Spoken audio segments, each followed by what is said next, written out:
everybody. Welcome to Chanel's Reality. I'm Chanel, and this is my reality. Welcome back to all of my subscribers. If you're new here, please hit that subscribe button, hit all my buttons, the like, share, notification bell, all of that. It's a free and easy way to support my channel. So listen, because I always got to make sure. I'm like, do I have on? Is my mic right? Meanwhile, by the ranch, okay, back at the ranch, I lost my husband bought me one of those little, what do you call it? I know it's called a microphone, but it's a wireless mic. And it has a thing that connects it to my computer, but for some reason, I dropped it on the floor. It went under the bed, and something, you know how something's telling you, go ahead and go find it right now. I didn't go find it right now. I slept under that whole ass bed, and I don't know where it is, but we'll get a new one. Okay, so listen, guys, I want to come on here and talk to you guys about the Real Housewives of Atlanta, honey. They are piping hot over there as far as I'm concerned, y'all. Listen, and I want to start at the end with Porsha, because I didn't watch this damn episode 3 times, okay? And I just need to get it out. I just need to get it out. I just need to get it out. I just need to get it out. Just need to get it out. So in the last scene, the final scene is with Porsha and they call him baby daddy. I don't know. I feel away. I'm like, stop calling these people baby daddies. Why we can't call them your child's father? Because I promise you, they never gonna call them that on the Real Housewives of Orange County or New York or Utah, wherever they are. Florida, I don't even know. I tried Florida. I didn't. Miami, I think it was. I couldn't get into it. I tried twice. And I couldn't get into it. And I want to get into it. I just can't get into it. Hey, Mr. Young Rizza is in the building. Mr. AKA Drip King. Thanks for supporting the channel. Really, really appreciate it. So anyways, everything on Chanel's Reality is, in my opinion, is for entertainment purposes only. And it is all alleged. Is my opinion. I don't know none of these people. Okay, let's be very clear from the beginning. Chanel doesn't know none of these people. Okay. So let's go ahead and get started. So this is my beef. So look, I said I'm starting at the end. Child, because Porsha, girl, I'm gonna need you to stop. I'm gonna need you to cut it out, Porsha. Because, okay, so the last scene or the final scene with Porsha, she meets up with Dennis, her child's father, and their daughter, Pilar, I think is how you say her name. And they're at like a little kiddie jungle gym type scenario, which is cute. And I don't know about what you guys think, but I feel like Porsha lied the whole damn time when she was like, well, that ain't what Drew said. She told me some other story about it. And I was like, you're lying on Drew. Drew said he, talked to she talked to Dennis McKinley, which is Porsha's child's father, right? She talked to him about singing and her career and something about what happened. And we'll revisit when we go back to the first scene. But for right now, I'm just kind of like, girl, why are you lying right now? And we know Porsha will tell a good lie. Let's be clear. Porsha will lie, or all of these hoes. And call them hoes, it ain't right. But you get what I'm saying. They all will lie. The reason I want to start at the end at the beginning is because Porsha, girl, come to the fucking front. Like, come to the front, sis. She is mad at Dennis because she says she thinks like it's a betrayal. And we'll get back to that, like I said, the first scene. But she feels like nobody has her back. They're not thinking about her. And that basically Dennis shouldn't be filming with her because that's her territory. Porsha, you gave up your territory, sis, when you decided to load up all your belongings and tell your mama that she can have your house, which I support. But I was still like, are we sure, Porsha? Like, because I don't know if you're going to have to come back, because the way these people be getting divorced on these housewives, honey, I just don't know. Anyway, you kind of gave up your territory when that happened, sis. Like, I just feel that way. Plus, how are you going to tell Dennis about what he's doing with another cast member? Everybody know where I'm going with this. When you stole a whole ass cast member's husband, I shouldn't say stole because he left willingly, okay? But that's just like some shit that you just don't do, sis. You went to this woman's whole ass house in your swimsuit to go swim in her whole ass pool, saw what you wanted, and then saw your chance to get it and did what you had to do. Let's just call a thing a thing. Stop calling them spade a spade. That's deep. It's deep seated in racism. Go look at the origin. So stop saying that, people. But like, I'm just kind of like, girl, let's just call it what it is. You can't then tell Dennis, hey, well, okay, look, you could say whatever you want. Porsha could tell her husband, her baby daddy, her child's father, her whatever, her ex, she could say whatever the hell she wants if I'm keeping it a buck. She can. But do you see how silly you look by saying, oh, that's wrong of you to go over there and play in Drew's pond? We all know it looked crazy, but it looks crazier that you married your whole castmate, your coworker's husband. You had 5 whole ass weddings, sis. So I'm gonna need you to calm all of that down. And it's like, and then also too, the thing that I feel like was really super hypocritical, of Porsha to say is like when she was like, she was telling Dennis in the last thing, she was like, well, listen, you need to think about what this is gonna look like for our child later on. Again, Porsha, girl, shut the hell up. Just take it on the chin. And the reason I say that is because you probably need to think about what, and I don't believe in bringing children in this because they innocent, but you probably need to think about what it looks like or what it will look like to your child when she gets older, when you just simply look like, the price is right for the highest bidder in terms of a cute wife. Am I wrong about that? Like, I know I'm not. I'm on Chanel. And even if I am, I'm on Chanel's reality. I'm Chanel, and it's my goddamn reality. So it is what it is. But you get what I'm saying? It's just kind of like, girl, what are you talking about? Like, that's what you should be worried about. You trying to teach her how to be a good, upstanding woman, not how to be a man. Yeah, how to find a man at some point, to have a husband and a family of her own. Yeah, she does need to be looking at her father about that. But you seem like, I'm not saying you are, but you seem like, at least in these YouTube streets, a whole ass hoe.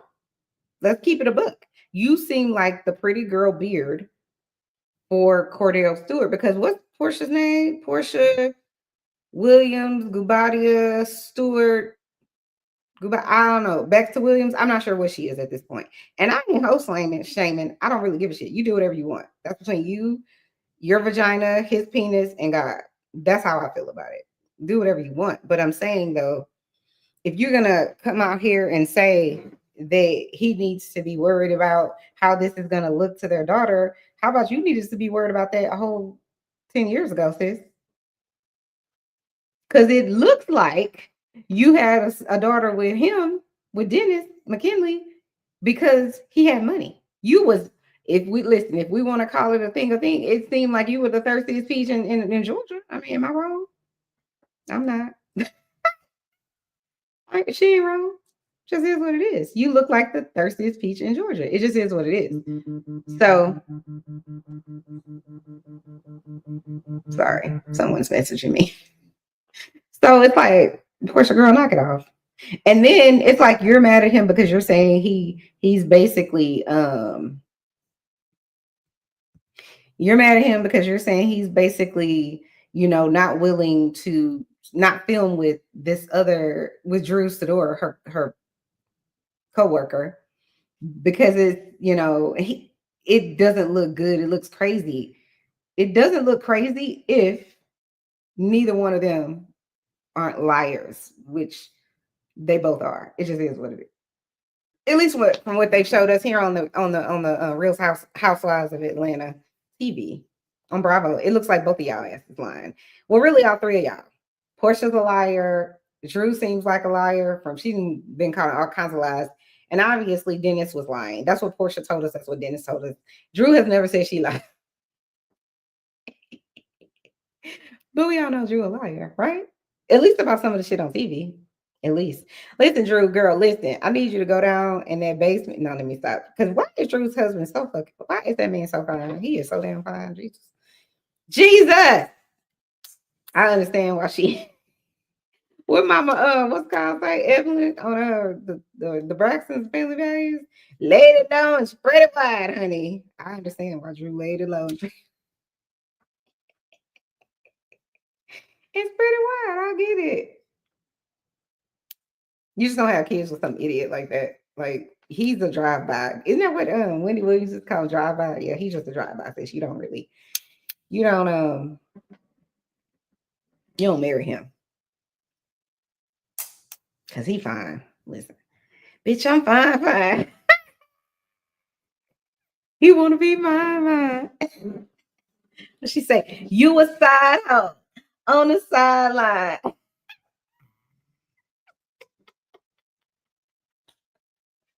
I feel like Candy Birds right now because Candy be laughing at people. Anyway, back to the show. Okay, so let's start over. Because I was like, you know what? I need to get my shit together here on Chanel's Reality and act like I know these people damn names. Because I'm going to say this too. Out the gate, I'm going to say this.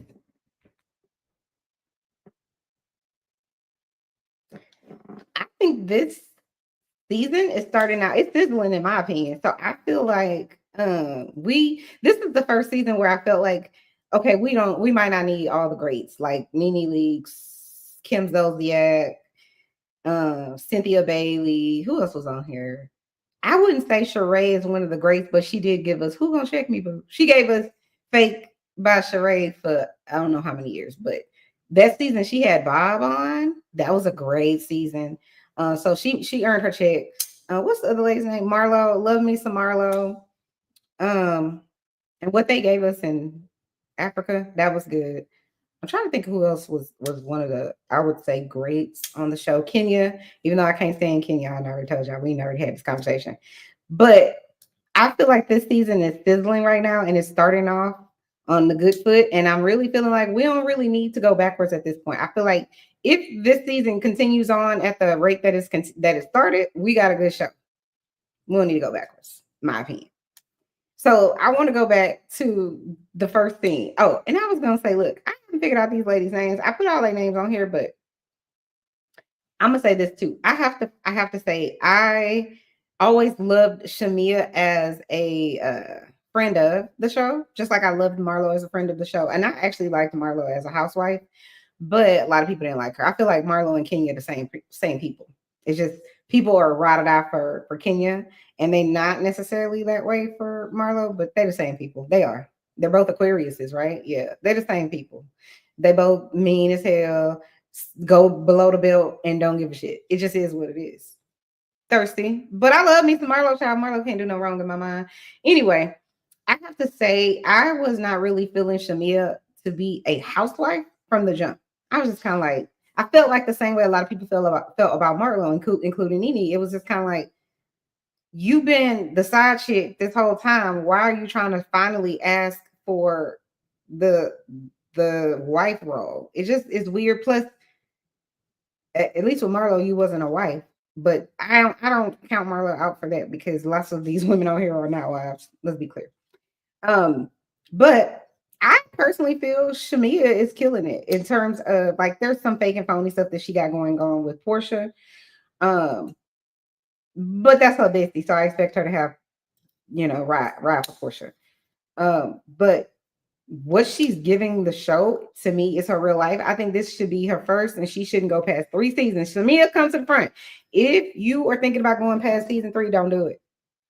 Because the way these housewife shows are set up, they will ruin your whole ass marriage and everything, every little bone in your closet, every skeleton, every bone, toenail, they're gonna go and get it. Okay. And you probably, since you're friends with Porsha, besties, you probably have some bones.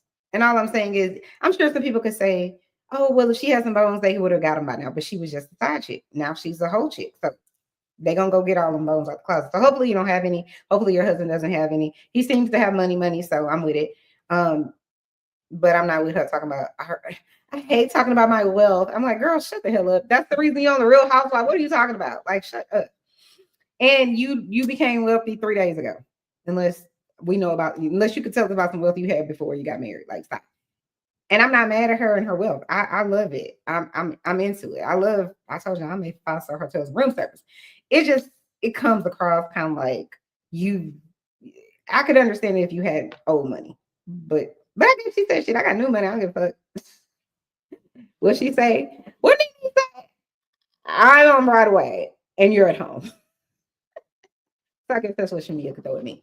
But I think I want her to get off the show after at least 3 seasons, because you already got your wealth, you already have your fame, you have your family, you have your husband. These type of shows, being in the limelight that much and being scrutinized is going to get to you at some point, and your husband and your marriage, and he gonna be found in Mykonos somewhere with some lady, and I just don't want that to happen to you. I'm not saying that will happen. I'm just saying as soon as you got married, I'm sure his inbox blew up with all kinds of, naked photos. And I just don't want that for you, because y'all seem like y'all have a good marriage, and I just want y'all to keep it. That's it. That's all. So look, let's listen to.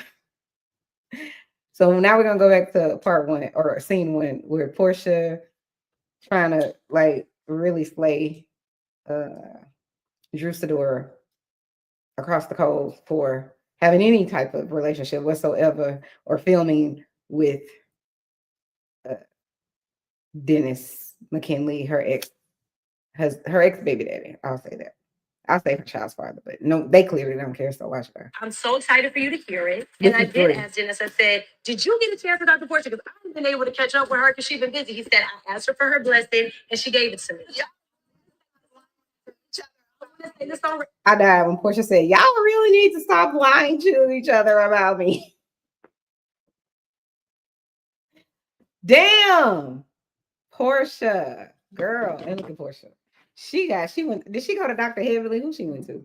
She got a great smile, child. Listen, she got a great smile. Great smile. Dr. Heavenly, did you do Porsha's smile? It's gorgeous. Yeah. I don't know what to say. I don't know what to say, child. I don't know what to say. Let's see. Oh, this shit right here, Miss Kelli. Because I have to figure out everybody's names. I have them on this list here, y'all, because I don't know who's who. I haven't figured it out. So Kelli, the one that's building a waffle empire, child, listen, I like her. She a whole little firecracker in her confessionals. And this is what Kelli had to say when Porsha was kind of reading or trying to read Drew Sidor about having some sort of music and or anything with her baby daddy on this good Real Housewives of Atlanta. So this is what Miss Kelli had to say. And she didn't raise her voice not one time. And I'm like,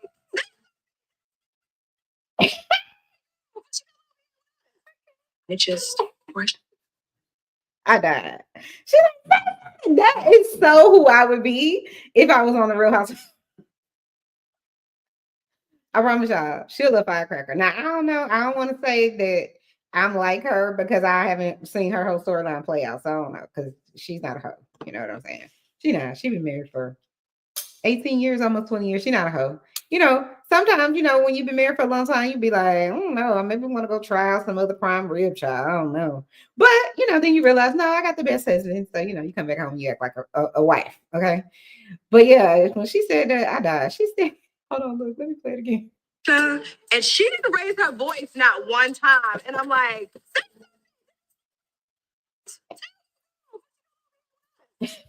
he was like, dead on sight. Okay. Dead on sight is who I was. Okay. I'm scared to play it again because I don't need them striking my video.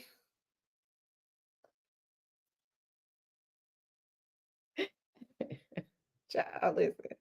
Or I have to go edit it out now. I don't feel like it. Okay. She got other shit to do, real work to do. So I ain't got time. But Drew is gorgeous. Let me see if I can find a picture that they show where Drew. Oh, but also Porsha called Drew a whole asshole and said she low down. See, this is the thing that I don't get. Porsha, come to the front. Come back to the front. How are you fixing your mouth to call anybody low down when you went and slept with your whole co-worker's husband? Oh, was you not the princess of Thailandia? Isn't that what you called yourself? But you gonna say this lady low down, girl? Porsha, And listen, look, Porsha and Simon. What Simon say to Porsha? Hold on, y'all. Hold on. I gotta find it. Hold, please. Do I have it on here? I'm sure I have it on here. Look.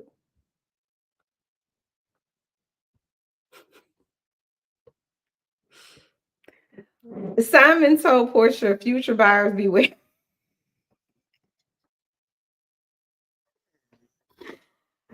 Oh, he dragged Nation her. Oh, he drug her for filth. I don't even have it all. He said, Simon Gubadia said to Porsha, future buyers. He put this on his Instagram. He said, future buyers beware. Betrayal is real. Y'all see it? Can y'all see it? Child, look. I ain't got time. I ain't got time. He was on what's this on Twitter? He says, of course, what am I thinking? Only a housewife trying to pull the check of a real housewife.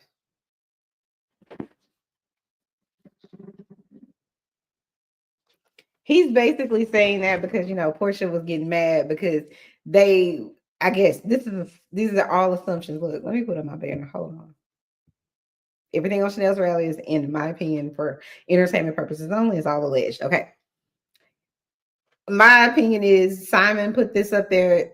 He posted that tweet of saying, of course, what am I thinking? Only a housewife trying to pull a check of a real housewife, and the side face or whatever that I just showed you. I think he posted that after Porsha was like, basically, so Simon did a, what is it called? Like, I don't know if you call it a cease and desist or whatever it is, but basically he put some sort of, he had his attorney put something out or send some sort of statement to Bravo to say, y'all can't film in my house, period.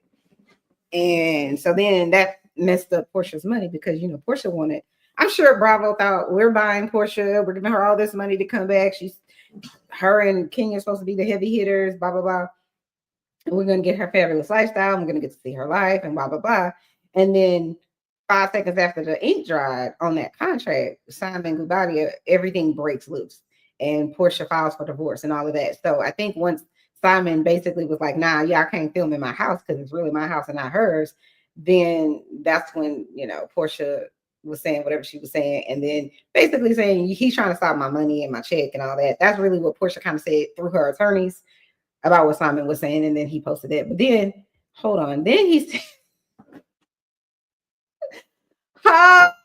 why did he say this to her? He said, this is what Simon Gubadia said to Porsha. This was going on last year. He said, I'm going to need people. He said, I'm going to need people who think there are 300 and 265. Hold on, I read that wrong.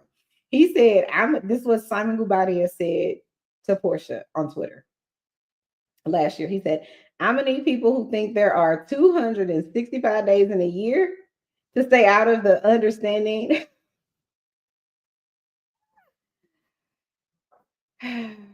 Stay out of the understanding complex U.S.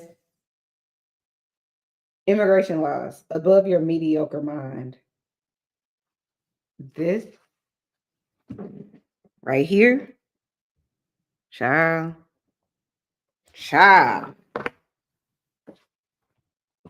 He said, you dumb as hell. Look, get off this internet because now I'm dragging people. But he right, she is dumb as hell. Is that wrong? I mean, if it's true, well, no. Just because something is true doesn't mean you should say it. Listen, I'm having a whole conversation with myself and answering myself. That's problematic. But damn. Here's Porsha. I don't know who wrote this for her. Here go Porsha. Happy Wednesday. If a person concealed a criminal past and provided fake identification for a green card, is it still a valid green card in the U.S.? Hashtag inquiring minds.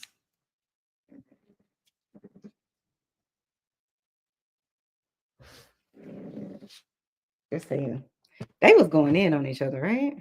He went way further than her, and I was like, ooh. But I was here for it because you went over there and stole that lady husband. I need to stop saying she stole somebody's husband because he was a willing participant. So that means he went willingly. Okay. So it's not a stillation, but the fact that it's real grimy and slimy to have someone invite you to their home and then you at some point start dating their spouse, man or a woman. It's grimy, and Porsha knows it, and that's part of the reason Porsha, in my opinion, and everybody else on the internet in these internet streets felt like that's why Porsha didn't come back to the show. She could say I didn't come back to the show because I went to go live this fabulous lifestyle, and I want to jet set and all that. And I ain't saying that's true. That's not true. But I'm saying why not do that on the show? Everybody talks about Kenya, and y'all know I don't like Kenya like that. Everybody talks about Kenya. Why you didn't get married on the show? When we all know now Kenya didn't get married on the show because Mark was over there not having that shit. Okay, Mark was over there controlling Kenya. I'm a boss bitch ass. Final, I'll wait. Some people, it's very funny to me. It's like you have such strong personality. You got all the fucks to give with the bitches, and you. What do they call Kenya? The sniper or whatever it is. She the shade assassin and all that. Yet you get a man and somehow you don't have shit to say to that motherfucker, and he is dragging you for filth. Like how Simon is dragging Porsha, telling her to stay out of grown folks' business, and he needs a person that knows that there's more than 265 days in a year to stay. And if you don't, then you need to stay out of his business. It's kind of like that. And plus, I think we all knew that Porsha did not want to be embarrassed because Kenya was going to drag her for filth, along with Cynthia Bailey and whomever else was still on the show. Anyway, back to the actual what did I call it? The recap. Y'all gotta forgive me. So let's see. Okay, so we're gonna start with Brit. So Brit is pretty. She's gorgeous in my opinion, and I think she got a BBL, but y'all can tell me because I don't know. I can't tell if people got BBL. There's this guy who has a show called The Drip. What is it called? Drip Show, Drip Nation. Love him. Shout out to Mr. Drip and Shanika over there on the Drip Nation. Y'all go by there and hit all their buttons, hit their like button, subscribe button, all that. They're different than me, but they're good people. And he used to have people on the show, and like he would be like, so they bought the thigh no butt package or butt no thigh package or something like that when they get in the BBL. It's just that shit is so fucking hilarious to me because I never even thought about it like that. But I did think about it for so many years because I'm like, Kim Kardashian's ass looks like it's growing by the second, but her legs and her stomach and everything else is so fit and together. And it's like you got this giant ass and it's like it's getting bigger. So I wonder if those people are getting shots in the ass. Because I could see how if you put fat, it might grow a little bit. But if you still working down and you getting real fit, shouldn't it decrease? I don't know. I don't have a BBL child, but I was thinking about maybe getting I don't know why I thought this at the end of last year for the first time. I was like, you know what? Maybe I'll get a breast lift or what is it called? Tummy tuck or something, child. I need to be snatched. You never know, honey. You just never know who you might meet. Not that I'm going to meet anybody because I'm married, but I'm just saying, you just never know. You never know. Be snatched. Even for my husband, child, just be snatched. I'm a whole snack. Shout out to Rogue C. Rogue C be on there on the Drip Show talking about she's a snack. Anyway, is it just me? Because I need Brit to go get, I feel like Brit talks like, man, and I'm not trying to shade her, but I'm just saying she need to go get surgery, maybe a rhinoplasty to clear out her deviated septum. What is it? Is it septum? I don't know. I might be saying the wrong. It's deviated septum? Because I know it's not septic. It's septum, right? Okay. Y'all let me know in the comments. She might need to get a rhinoplasty for that because it just sounds like something is closed off and I just need her to, release that so she can breathe properly. And this is my only other question with Brit. Now she says that, she met her husband and, I guess he flew her out or they went to Vegas and that's how she knew she wanted to marry him. But he looked like to me, not really interested in being married and maybe not even interested in being married with kids. Because when she's talking to him in that scene about having a kid, he like, yeah, allegedly. Why? Why? That man said. Anyway, it's so shady. It's so shady. It's giving. He is forced to be here. It's giving. This man is forced to be here. That ain't what you want to give, girl. And he's giving. He might like boys. He might like men and women. And shout out to the people that do. I don't, but I'm just saying, like, I will. I don't know if I will. I don't know. I think women could hide if they were a lesbian a lot better than men because men are supposed to be masculine and acting and all that. And so if you are not masculine acting, if like your personality is a little more what's the right word? Bubbly or feminine in any way, then it could come across like you might be gay. Which again, shout out to the gays. Shout out to all of the people in the alphabet because they keep adding alphabet. So I don't want to be disrespectful. I just don't know what alphabet we on yet. I don't know. And what they might add later. So whatever. Him, her, they, this. I'm not sure. But I'm just saying, shout out to them. He's not giving, he's just giving he might like both. That's all I'm saying. And so, and that's fine because maybe she like both. Maybe they both like both. And listen, shout out to the simp guy. Love him. Him and his wife was saying about how they like child. They were telling me about how they you can have like there are places where you can go and people can just be watching people having sex. It's just a whole lot of shit that I ain't know nothing about, child. I got married 20 years ago. I don't know. 18 years ago. I don't know. I don't know. She doesn't know. But that shit was like, I go back and watch that. Who wants to be watched? Like, I don't know. I don't get it, but whatever. She might just need to see if he paying, playing for both teams or what. I'm not sure about that. But anyway, so the first scene picks up at Shamea's birthday party where the ladies, they kind of walk down and they're kind of discussing Porsha's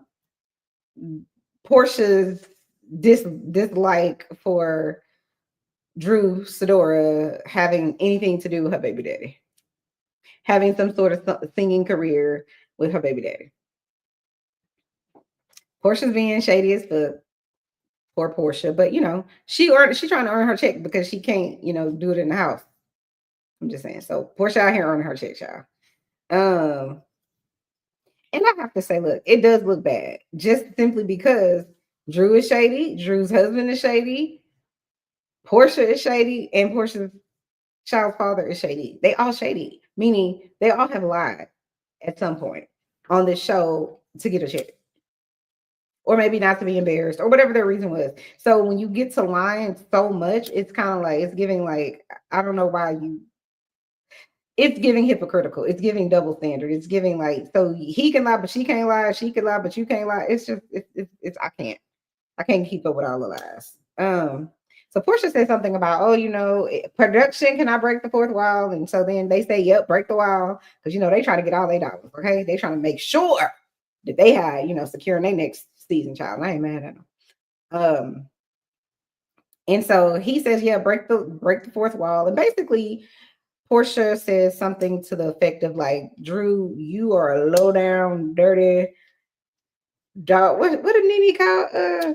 NENE called him sociopath. You a low down, dirty. What she call him? A dog with a wig on, some shit like that. That's actually what Porsha said. You a low down snakes in the snake pit. So why are we surprised? I don't understand why these people act shocked. Anyway,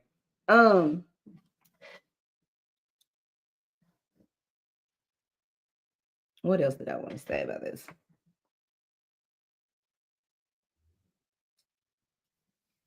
So, okay, so I do think that Porsha's only mad because everything that happened between her and Simon,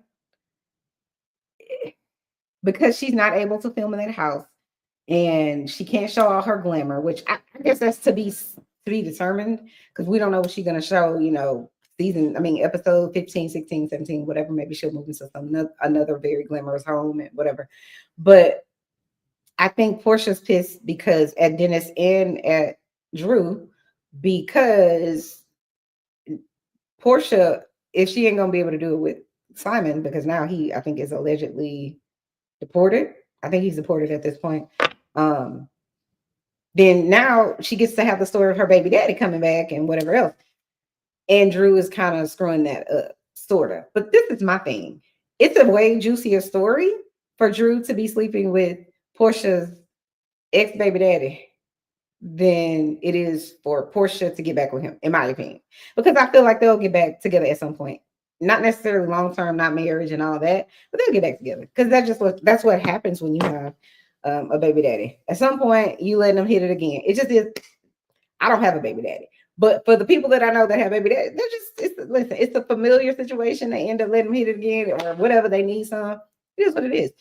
It's the familiar situation. And then I think I could be wrong about this because, like I said, I don't have any kids and I don't have a baby daddy. But I do think that if you're a woman and you have kids with someone, you most likely want to have a family with that person once you have decided that you're going to move forward with having a child. And if that's possible, I think people really want that, specifically women. So that's why I say that too. But anyways, let's move on.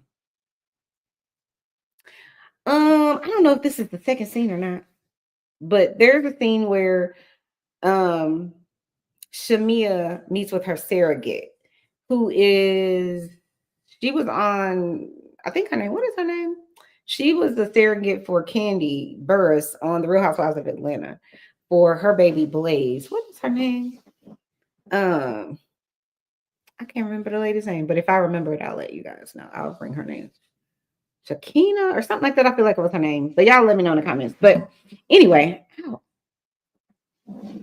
she goes and meets with her, and it's real tearjerker because she discloses, the surrogate discloses that while she was carrying Shamea's baby, Shiloh, she found out she had cancer, breast cancer, I believe. And so that's just tearjerker. It's horrible. It's the worst case scenario, because, and I don't know at what point in the pregnancy, I think it was like 5 or 6 months. I think I could be wrong about that. Forgive me if I am. But basically they had to, go ahead and have the baby early, I believe is what happened. And then as a result of some of that, because, you want to, obviously you want to save both people's lives. You want to save the baby's life. You want that baby to be healthy. And you want to be able to save the birth mother life, which is the surrogate. You want to be able to do that. And it's kind of like, who do you save? It's just the worst case scenario, like I said. So anyways, the surrogate was able to save, and I think she's like cancer free and all of that, but I don't know exactly all of the details of what happened with baby Shiloh, which is Shamea's baby, and all of it is bad. It looks like she's on the road to, being healthy and stuff, but from what we can see right now, at least from what they filmed last year when they were filming this, it looks like she's going to be okay too. Maybe she'll have some other, struggles, but we're praying for you, Shamea. Praying for you, girl. Bentley, go. My dog. His name's Bentley because my husband won't buy me a Bentley. I'm just saying. Anywho, let me drink some water, child. I'm thirsty.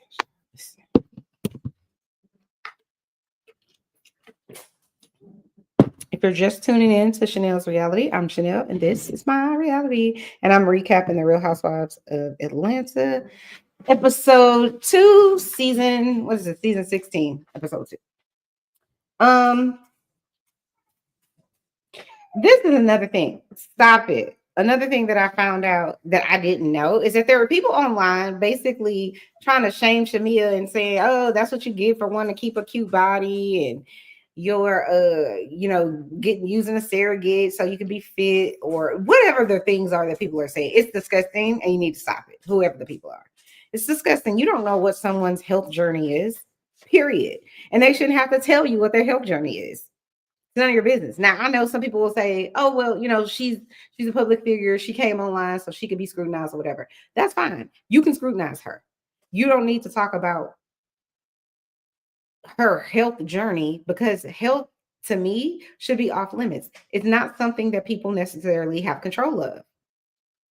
So, there's millions of women who never can conceive for whatever the reasons may be. And she does say that I think she had like 7 cycles of like, what is it called? in vitro and all that kind of stuff. You never know how many miscarriages people have gone through. And it's not cute to do that. Just leave people alone. Like, I'm not Shamea's biggest fan, but she's giving Good Housewife storyline all day long, and leave that lady alone. Like, leave her alone. Um, and I would say I love Shamea's storyline so much, not necessarily because of all the horrible things that's going on. I love it because it's real, right? Like, that's the reason that I'm a day one housewife watcher. I watched OC, I watched New York, I watched Atlanta, I watched a lot, almost all of them. Some of them I could just never get into. But my point is, the reason those seasons or those franchises lasted as many seasons as they did is because the storylines were way more authentic and there was way more truth in what those women were going through or their lives and whatever else, right? And so Shamea A is showing up as an actual housewife. That's good. She already is familiar because of the Porsha situation, so she has relationships with other people on the show. And then we loved it because Kim and NENE knew each other and all the stuff that they went through, right? And Sheree knew NENE. It was such a believable thing. And then with Shamea, we kind of know her backstory a little bit, and then what she's going through. It's actually real life. Lots of women will be able to relate to the in vitro, to the miscarriages, all of that. So to me, all of that is giving Good Housewife. I just still think she needs to get off the show after season 3, because, like I said, those people, if they haven't already dug into all of your life, they're getting ready to dig in all of your life, just like they dug into all Portia's life. Hey, hey, how are you? I'm talking about the Real Housewives of Atlanta. I don't know if you want to come jump on the panel. If you do, let me know. I'll drop the link. So then what else did I want to say? So to me, Shamea's giving Good Housewife. She just is right now. She giving Good Housewife. So then we go to Drew. Oh no, you know who was next? Oh, she wants to come on. Okay, hold on. Let me find the link. Hold on 1 second. I have to go copy it and put it on here. Okay. Yeah, I would love for you to come on and chit chat and tell me about what you think about what's going on with the Real Housewives of Atlanta, child. Because these people are crazy, but I feel like they're giving Good Housewife. So I think the next scene is Porsha and Kenya, child. They show up, they pull up in a Rolls Royce, honey, to come have lunch. Porsha is serving body yaddy yaddy. Really, what Porsha been serving the whole time she been on the Real Housewives of body yaddy yaddy. She giving it for days. Allegedly, it's all hers. Now, I think Portia's body is real, except for her boobs, because we know she didn't have boobs when she came on. But Porsha and Kenya are, they meet up to basically talk about what happened at Shamea's house. I guess either the night before or whatever, however many nights ago, because you never know in what order they're doing things. So they meet up to talk about that, and then you realize while they're talking that Porsha is also in the middle of her departure from her husband, because they start talking about it. But anyways, Porsha Stewart Williams. No, hold on, wait. It was Porsha Williams Stewart Claudia. Hey, let me add you to the stage. Hey, Hey, beautiful. How's it going? boo. Yes, honey. It's going well. How are you? I am most excellent. Thanks for having me up. I got your thing the other day, Uh-huh. and I was trying to join from Safari and it gave me issues, so blah. No worries. No worries. But I'm glad to be here now.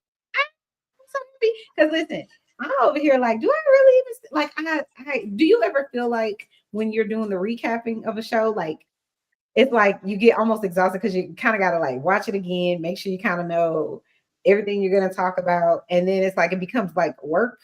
And I just sometimes want to just be a watcher and not really work. Uh, and Yeah, or go be on somebody else's panel, because I don't have to do anything. I could just ask. Oh, and I'm just ask the question, and then I'm just kind of like, oh, this is what I think.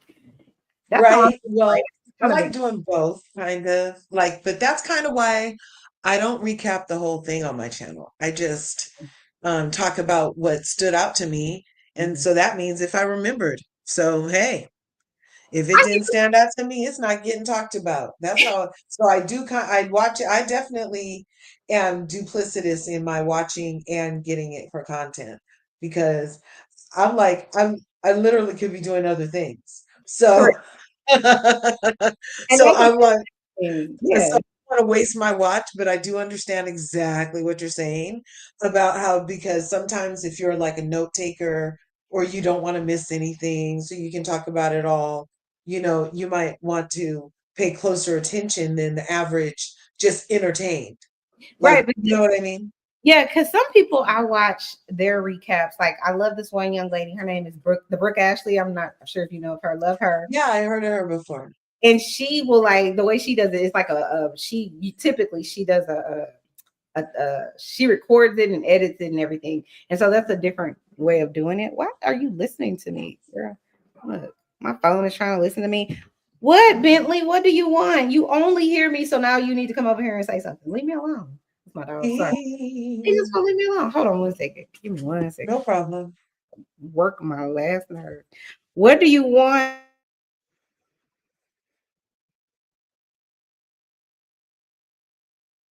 Yes. I'm thinking that Porsha, oh yeah, she's not here right now.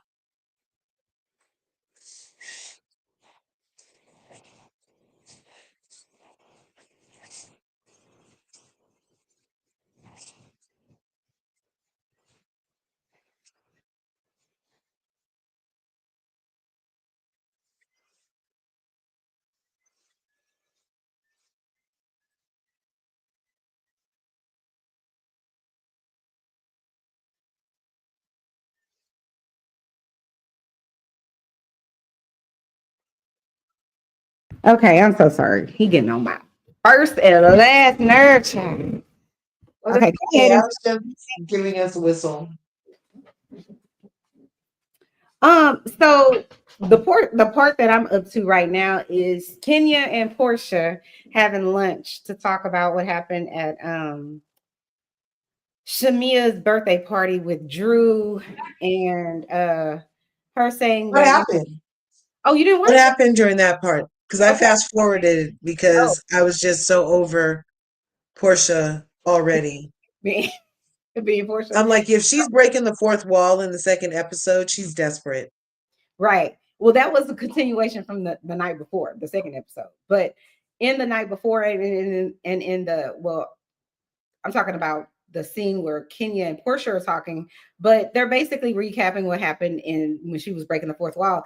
Essentially, Portia's sitting there, quote unquote, mad that Drew is doing whatever Drew is doing with her baby daddy, her child's father, and she says she a low down this, that, and the third, and basically mad because she feels like Portia feels like, oh, well, you're going to be taking money out of my pocket, or you're over here in my territory, and you need to get my permission, this, that, and the third. And my thing is this, Portia, you didn't get nobody's permission when you went over to that lady's house, and Hello. Thank you. I'm on the right channel, God, because there are some crazy people in the streets who think Portia have a point.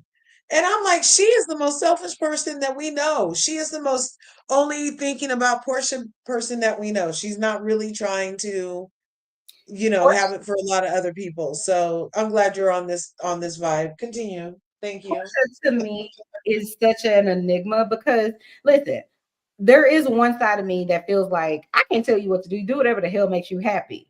But it's a double standard and you're crazy as hell if it's so bizarre that you would even have these words come out of your mouth when you went to this lady's house. She your coworker. Now a lot of people feel like I don't care, that wasn't really my friend, she was just my coworker. If we in any kind of way are friendly in that way and you were married, I'm not going to go have sex or have a fling or whatever with your husband. Like it's just bananas. So this idea that she wants to now say, Drew, you can't say anything. You shouldn't be talking to my ex on this show because it's interrupting my money. When in reality, like I didn't like at the end, she said to Dennis, oh, well, you shouldn't be basically doing anything to make money on the show with this girl Drew. It looks crazy, and you need to think about what Pilar, their daughter, is going to think about you later in life. And I'm like, wait, pause. If you really want to go there, this is a whole nother situation where I feel like stop it, girls, stop it right now, because really you should be thinking about because your daughter Pilar, you're teaching her how to be a woman. He isn't teaching Pilar how to be a woman. He's teaching Pilar what she should look for in a man and a husband and whatever else. You, Porsha, are supposed to be teaching her how to be a woman. And last time I checked, since day one on this show, you have been a wife for hire. Who is the highest bidder? And that's it. You were doing that with Dennis. You did it with the what's his name? Something Stewart, Cordell Stewart. You did Yeah. it with Simon Gubadia. You know what I'm saying? It's like, stop. So really, what are you teaching your daughter? And I'm not one of those people that really get into the kids because I think kids should be off limits. But if Right. you're really gonna put it out there and you making these grand statements, it's just kind of like, child, like stop it, like knock it all the way off, like stop. So, but anyway, Porsha and Kenya are talking about them having that exchange, but I'm just kind of like, okay, let's be very clear. Portia's a liar. She's lied about many things. We've called her, and I don't even know how many lies. Drew's a liar. We've called her and however many lies. And so, Oh, that's so what I'm saying. It's like so pots and kettles and producers breaking fourth walls. I'm like, really? right, exactly. So it's just like it's a bunch of BS. But I find it very interesting that it seems to me that Kenya, because I guess maybe what we're going to see later in the season with her and her hair care line and whatever she says about the girl, is it Brit? I think she's talking about or whatever. It feels to me, and because me and my husband have a video production company from way back when we were like young 20s, it feels like B-roll with Kenya. It feels like they filmed a whole lot with her, and all of it is predominantly B-roll. And they have some new good stuff. Like I feel like this scene was sort of good because it's kind of like they're OGs, so to speak, coming into the show and kind of being, I guess, friendly now when they were really arch enemies. Is very interesting dynamic. But Yeah. it feels like they've intentionally made it to where Kenya isn't the powerhouse, in my opinion, that she has been. And she And did it to herself. yeah, She did it to herself. There's 100%. nothing that lady could have done that would warrant a veteran like Kenya Moore I agree. and her hair care, with or without a marching band, to show some peen pics Right. of a co-star. There is nothing on earth I to love it. justify that. I She agree. dug her own grave. She went way too far. I'm not sure why she thought she could get away with. I'm not sure why she thought that was funny. It was really gross and cheap. Yep. If people think that Sutton's comment about Dorito being Porrito and Brokey is bad, I mean, Let's that talk is, I loved it. I was here for it. Susan, thank you. Listen. Sidebar. I agree with you with everything you said about Kenya. What I don't understand is, so many people who love Kenya. I've never liked Kenya, although I still and always think Kenya is good for the show because she's entertaining. She is going to go below the belt. She is going to give you that oh my god moment. That's just who she is. Because I also feel like she's narcissistic. But anyway, to Sutton, I don't know. I'm kind of on the. Listen, I told Dorit 2 seasons ago. I was like, listen, Dorit, I'm gonna need you to bring out the Dorit that was on that boat in Hong Kong when you were telling Erica, I don't have any reason to like, because Erica said something like, Dorit, you love me, you want my attention. And she was just kind of like, Dorit was like, you're not fucking nice. You're cold as ice. Why the hell would I ever want to be? You're not fun. I was like, this is the Dorit that's reading that we need back. And Dorit clearly got the message. I don't know if she got it from Chanel's reality or wherever the hell she got it, but she got the message and she just showed back up this season because she ain't giving Kyle Richards any slack. And I'm like, yes, I am here for it. I say all of that to say I love Sutton. However, I do feel like she's picking at Dorit. And I don't know why. And the way she's picking at her, she could have done that with Erica and she didn't do it. And so I'm like, why are you suddenly have a bone to pick with Dorit? I also think Dorit. Is it suddenly, or is it after 5 years of Dorit messing with her? Well, yes. Like, and she's finally, so the same moment that we're loving Dorito for, Porrito Brokey for right now with Kyle, we are loving an activated activated Dorit, Oh, especially mhm. against Kyle, you know? And I'm loving an activated Sutton, especially against Porrito, because Porrito's been messing with her. How dare she call this woman an alcoholic for at least 2 seasons now.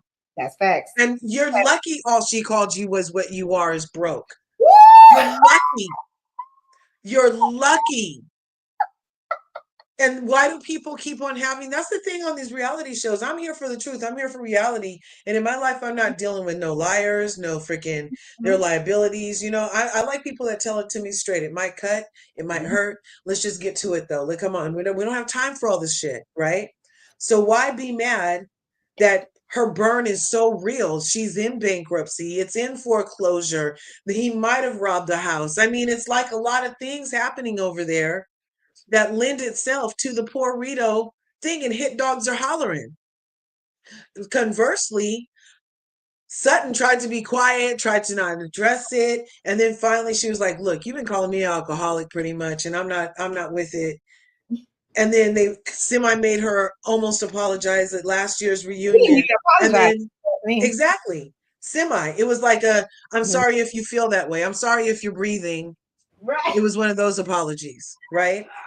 And then immediately start this season back up. Like, we're how many episodes in, and she's already referenced Sutton and her drinking at least 3 times. Yep. So she brought it on herself. Did. And Sutton does have a big wallet. That is a truth she can say, because they do both drink. Yep. So it's like, you call me one, I call you one. But hey, only one of us is rich here, bitch. Listen, and I was here for it, and those are some of the things. That's why I say I'm feeling a certain way about Sutton, even though I love me some Sutton track, because I feel like she has every right to say whatever she wants to say. I do feel that 100%, and Dorit has had it coming. I feel like Dorit got activated because now she does not have the foot to stand on with the Force 5 Fab Fake Foe, whatever it is that they thought that they had going on. And now she sees, and maybe has seen what Kyle really is and who Kyle really is. And she's not afraid to say it now. But I think that it feels a way to me with Sutton, only because I feel like it feels more like Mean Girl. It feels like she's being exactly who Dorit and Kyle and Erica and Lisa Rinna and whomever else always were. And that's I'm here for a goose meet your gander moment. I am here for it. I mean, why are we? It's kind of unfair for us to have a reaction that Sutton finally has a reaction. I think we should be full support. I think we should be full steam ahead with this Sutton. See if she can convey this to the rest of them too, because she has been tag teamed by the Foxful 5, and she sees that Dorito is weak. Struggle, she's weak. She sees she's weak. You know what I mean? And so, did you find it? Yeah, that's the one. I love it. Before I love it. 12, 13. Mm-hmm. You know what I'm saying? I'm like, get her off of me. I sat in your lobby for 20 minutes. You try to steal my bag upon entry. I can't tell what you think is funny. I can't tell. The Botox is working. I'm not sure if the bill is paid, but the Botox is working, Porito. I can't tell. I asked you for my bag back several times. Oh my God. You're serious about trying to take my bag after I sat in your lobby? Yeah. And then I come in and I help myself to a water cooler, a watermelon water cooler. And I'm surprised Black people aren't more upset that Garcelle, the Black woman, asked her, was she drinking a watermelon water cooler? But no. Ooh. They're like, oh, they're trying to blame Garcelle for bringing up, oh, is there alcohol in that? Like, because she didn't have a drink yet. And she wanted to know, are you drinking? Are we drinking? Does that have alcohol in it? People are mad that Garcelle asked her if she was drinking. Yeah. Well, yeah, they're like trying to make it, instead of making Dorito responsible for her follow-up comment, which was definitely, oh, you're asking an alcoholic if they have alcohol in their drink. You know, that's how she said it. Yeah. That was her tone. Yeah. That was her energy. And I'm like, Garcelle and Sutton, I feel like, have an organically grown friendship. She didn't immediately walk in and put Sutton on his ass helmet like Bose is doing with Dorito. For some reason, that beautiful Grace Jones phone walked in and put Dorito, the first white woman with the weird accent and a disc on her forehead. She was like, "Oh, I want to wear you for a hat all season." And I'm like, "You don't even know what happened to that. She's standing over here by herself. That should have been a message to you. The Oh, lone wolf for a reason on an ensemble cast. She's over here looking all solemn for a reason. You know what I mean? Because she like is ostracized and attacked so many people on the set, yeah. and been in with the Foxpo 5, who had jumped her ship to go hang out with Kyle. Yeah, I agree. Listen, you and I agree with everything. The only thing that I would say, because I do think everything you're saying has merit and is true. Mhm. I just, because I can't stand a bully, and it feels like bully tactics, and it only feels that way to me because Right. Sutton has been very like lapdog passive, or Yeah, meek and mild. over the right. Oh, But to yeah. me, Sutton is just as bad as Sutton's mama. Like I'm just She got it from her mama for real. And what saying, she knows, she's been trying to temper her personal Reba. And like, now you done brought Reba out. And now the people are upset. Because Dorito would have definitely got called Porrito by Reba over at the good Reba mansion. Coming scene with some one. BS. She would have said, "Oh, well, that's weird. Where are your accents from? Or where are you exactly?" She would have said something. I love Reba. And I love that Garcelle loves Reba too. That's one thing I love about Garcelle, Yeah. is that she has yet to be the typical American, I'm doing air quotes, you can't see me, the typical Mhm. American, black, stereotypical But she's not a reaction. Exactly, because she's Caribbean. Exactly. yeah. But people Mhm. want her to react in a Black American way, and they Correct. haven't been getting it. And And they I've never been pleased that they haven't got it, especially in this cast, because they tried to give it. They tried to take her there. They tried to goad her into it a couple of times. And I even feel though like the I was gonna say that when we all know, well, sensible people like you and I really don't believe Garcelle was coming at Erica in any negative way, especially given that all of these ladies from that scene and prior to all the other years, the producers asked them, tell them, almost make them bring up things on camera. And so when Garcelle brought up, Erica says Tom calls her and then Dorit brought that back up at that lunch because that was going to be like her little silver bullet. I just want to say you were wrong. You were trying to get it, Erica, and this, that, and the third, and wanting to turn the audience on Garcelle. It's not going to work because Garcelle's being genuine. But I thought that was, to me, the closest that they got to that line that they want Garcelle to cross. When yeah, Garcelle was like, you F you with that, or something like that, I think she said. yeah, To me, that's as close as they got. And I think even then, Garcelle had to catch herself and kind of be like, right, "One person that's really underneath this will really come out right, on your ass. Stop trying me." But I feel like Dorit has been coming at Garcelle. I didn't like what she did when they were I don't know if they were in the Bahamas or wherever they were. I think this was last season. And Garcelle was talking about how it impacted her son, what yeah. happened online on social media. And Dorit just really wasn't receiving it, couldn't hear it, didn't care. Like she just, for She does whatever reason, care. had a Yeah. bone with Like, Dorel. They both have a and the bone with fact each that other. her and her husband and Kyle and Mauricio were sitting in there laughing at it, and now 2 years later, their marriages are blowing up, is a proof that God don't like ugly and very little pretty. And you better not play when it comes to God's children's children.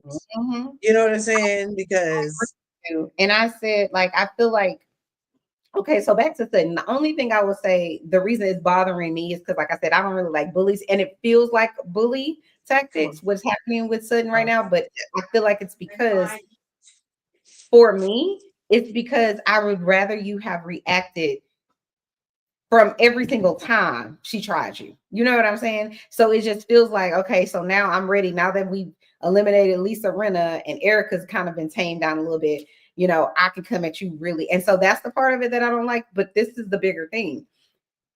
What I don't think Sutton is considering, and maybe even Garcelle, is that the audience is going to turn on you. They are, because it's just what it is. So unless they get off this TV screen, they're gonna turn on one of them or both of them. And I think Sutton is probably gonna be the end of this season, next season, where the audience is gonna turn. There is a group of people like you who are just like, get her Sutton, she deserves it. But I feel like I would rather her darts be thrown at the real person, which is Kyle. Because Kyle was the one saying, I don't know if that was your first drink or your fifth. It's like Dorit said some shit. Like, you know what the difference is? Kyle said it, addressed it with Sutton. They talked about it. They moved on. Kyle hasn't kept bringing that shit up. That's not true. in a confessional, not as a joke, not as an extra comment, nothing. Whereas Porrito Brokey has continued to constantly, at every chance she gets, brought it up. She's brought this on herself. What I'm saying is, though, okay, I think it's fair. It's all fair in love and war, in my opinion. So everybody is doing things. So everybody is, equal game, in my opinion. But in my opinion, I think Kyle is one of the biggest people that sat on this show since day one, through all of the atomic bombs, everywhere she could. And then when someone approaches her about it or talks to her about it, then it becomes she's crying and she has to leave and everybody's wrong, except for when it's Kyle. Because when Kyle wants to do it, she wants, and listen, we have to talk about it. Everyone needs to be honest. And I get what you're saying. Kyle is saying, I apologize and we can move forward. But my opinion is Kyle is throwing atomic bombs at everybody and somehow still has remained unscathed for the most part. Whereas Dorit, I feel like, is kind of a background person. She does throw those bombs, and I think it was incredibly irresponsible and super horrible to say. I personally, let me say it like this: as a person in the mental health field, working with people, I think unless you have a license like me, or you a doctor, or you have something like that, you don't need to be making no type of accusations that anybody is on drugs, is addicted to alcohol, or any of that, because you don't have the credentials to do so. So I think that's problematic. Plus, it's on a national platform, really international. Yeah. And it's going out there and it's in the ether forever. So you can't back, even if you say sorry, even if you say I shouldn't have said it, it won't even matter. She said it maliciously. Right. And because when she said it, and then included, and she's on all those prestigious boards, or however she said it. Like, remember? So it was because she wanted those things affected. Whereas Porrito's saying, with public knowledge, if you file bankruptcy, people can find the paperwork. Right. If your house is in foreclosure, people know. So why is it so bad? So let me ask you this, because I have been racking my brain for a few years and I still haven't figured it out. So, okay, I know if you watched most of the season or all the seasons, you remember when they had those fires in California, and what's her name? She was married to Camille. Camille lost her house and assistant and all that. Remember they had that dinner for her, and she came to the dinner, and I don't really like Camille, even though I think Camille ain't scared of none of them. She's just too flip-floppy for me. But Camille came to that dinner and she said something that I didn't believe at the time, but I was just kind of like, let me just take a little mental note. But she basically said, Dorit, your husband owes $1 million or owes millions of dollars or something to that effect to somebody. And I was sitting there like, Camille, why are you acting like this? Your house just burned down. You lost your assistant. Like, girl, just relax, And I was just kind of like, why is she doing that? That is so mean. And then Dorit had such a visceral reaction, because I think Dorit was kind of like, we come in here to kind of like, like say, we're sorry this happened to you and you over here attacking me. But again, I think that's production saying you need to say this because you're not really even a part of the show in that way, whatever. I could never understand, because now after I've heard all of the foreclosures and all of the things that have happened with it, seemingly every single business that Dorit opens, you see it for a season and a half, maybe, and then you don't really see it after that. And so I'm always kind of like, well, business is hard. I have a business. Me and my husband have business for 20 years. So I know business is hard. It's not as easy as it looks. A lot of times people feel that way because they see the end product. It's like they don't see all the sleepless nights Beyonce had away from her kids, away from her husband, and whatever else. And I'm not team Beyonce. Let me just say, they just see the end product. Her showing up on stage looking glamorous and beautiful is my point. So they don't see all of the hard work and grit that it takes to have a business. They only down you if it doesn't work out. You know what I'm saying? So I can kind of see both sides of that.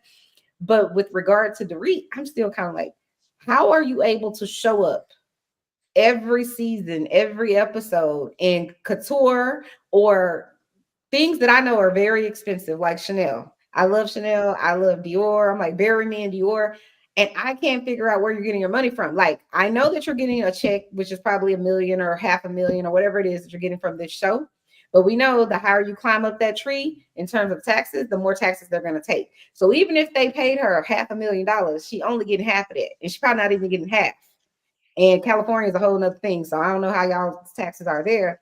But my point is, how the hell are y'all maintaining this life? I'm like, does her family have money and her mom and them are sustaining it? And even if they are, how are you still able to show up in Chanel and Gucci and Louis Vuitton and all of that? I don't understand. So maybe you can help me understand a little better. Do you have any knowledge that I don't know? No, I don't know how Perito is funding her lifestyle. Yeah. I have no idea. I thought it was from him staging multiple robberies. I don't know. Oh, And Jesus. he's allegedly, and he's mad.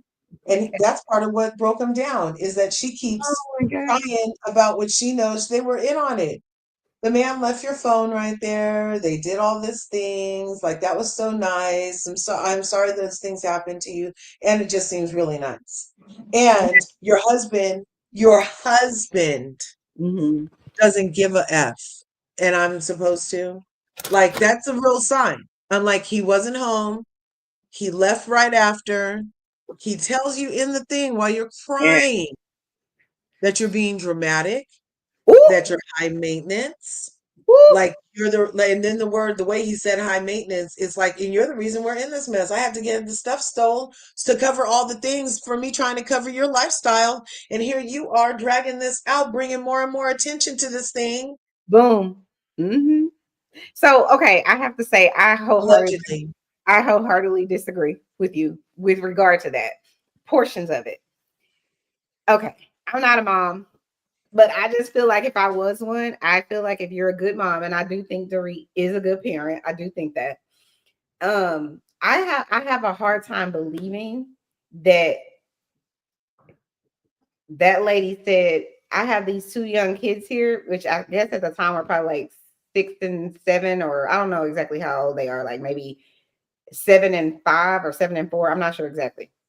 But I have a hard time believing that she said for a storyline, let me go and pretend that I got robbed. I don't necessarily believe that it's above PK. I don't necessarily believe that, but I just find it hard to believe. I do think that there are a lot of things that seem very hard to believe or unbelievable, so to speak, with them leaving the phone and, just a lot of things that just didn't seem right. Like how you said the husband is like, after that happens to your wife, you're saying, oh, you're not sure if that's PTSD or if that's just you being, uppity or whatever it is that he said. It's just kind of like that to me, that bothered me. I really don't believe that Dorit, if she was going to do it, would have her children in the home. I think she would not. I don't think that that lady would say, let me traumatize my kids in that way. Because at the end of the day, even though the kids allegedly, weren't harmed or they didn't bother the kids or whatever, I still don't see her being able to face her kids because I do think she has a conscience.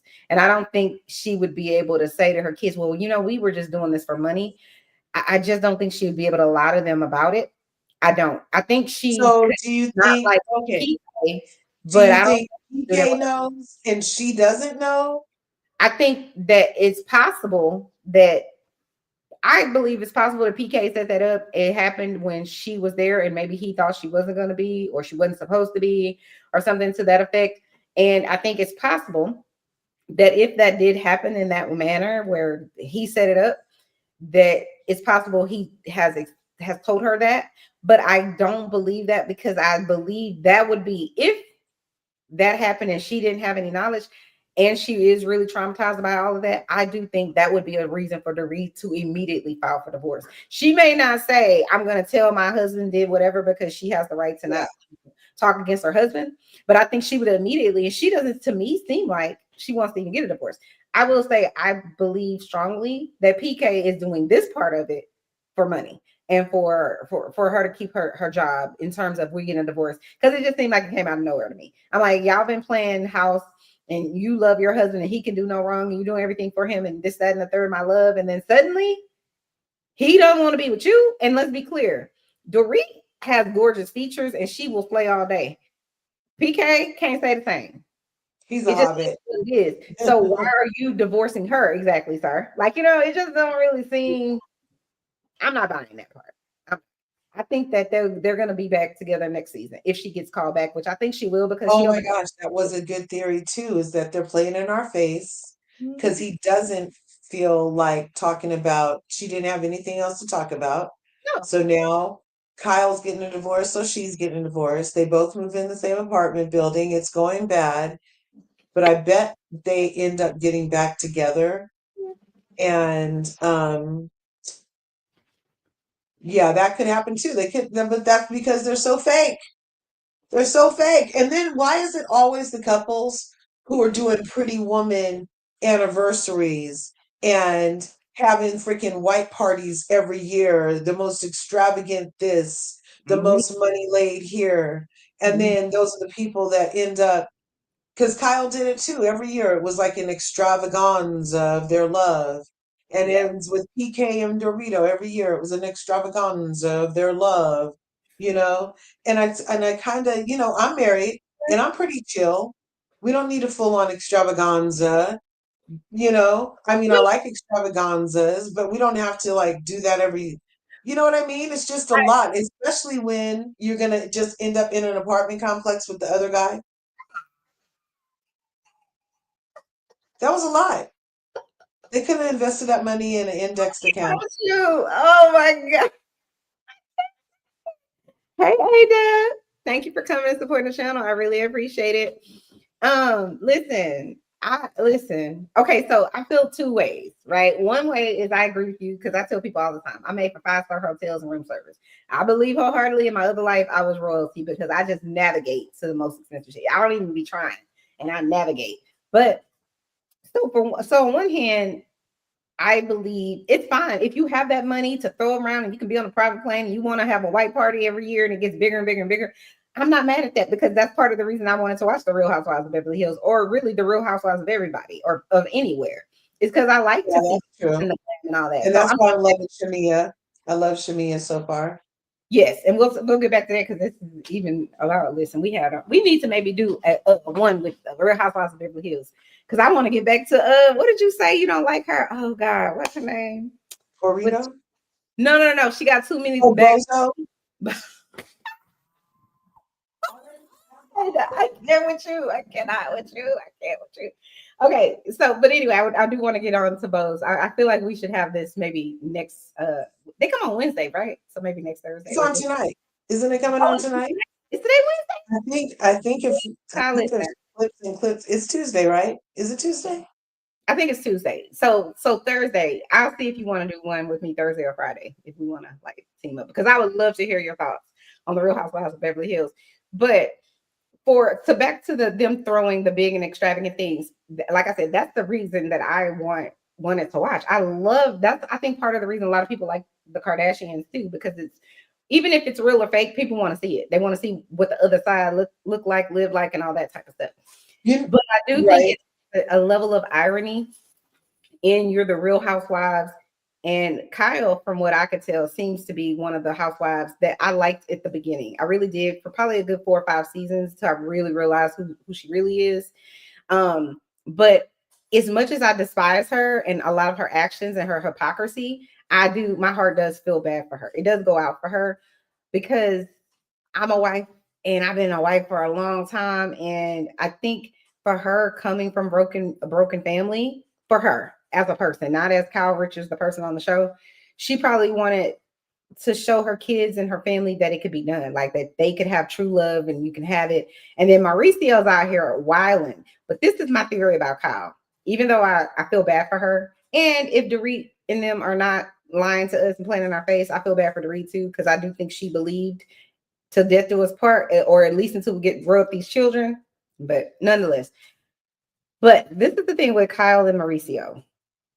I feel like of all the housewives that I've watched, they seem to have the most solid marriage to me. And they seem to have that dream life to me.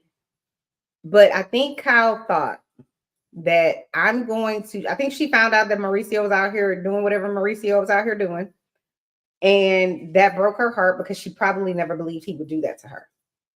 So that's one part of it. And then I think Kyle was like, okay, well, I've been a wife this whole time and I really maybe wanted to be with a girl and I wasn't able to. So now I get to go over here and be with Morgan and we're going to, be her country, groupie, whatever it was that Kyle had going on. But I think in her mind, she thought, I'm gonna go out here and do this, and I'm gonna let Mauricio see that I'm what he needs, and who's gonna ride out with him, and who can you really trust? And you have all this money now, and fame and fortune and all that. Who are you gonna trust? You're gonna trust me. She thought that would bring him home, and now she's looking crazy because I think he's not coming home. He's moved out and moved on with whomever it is. Because this is what I think Mauricio has thought.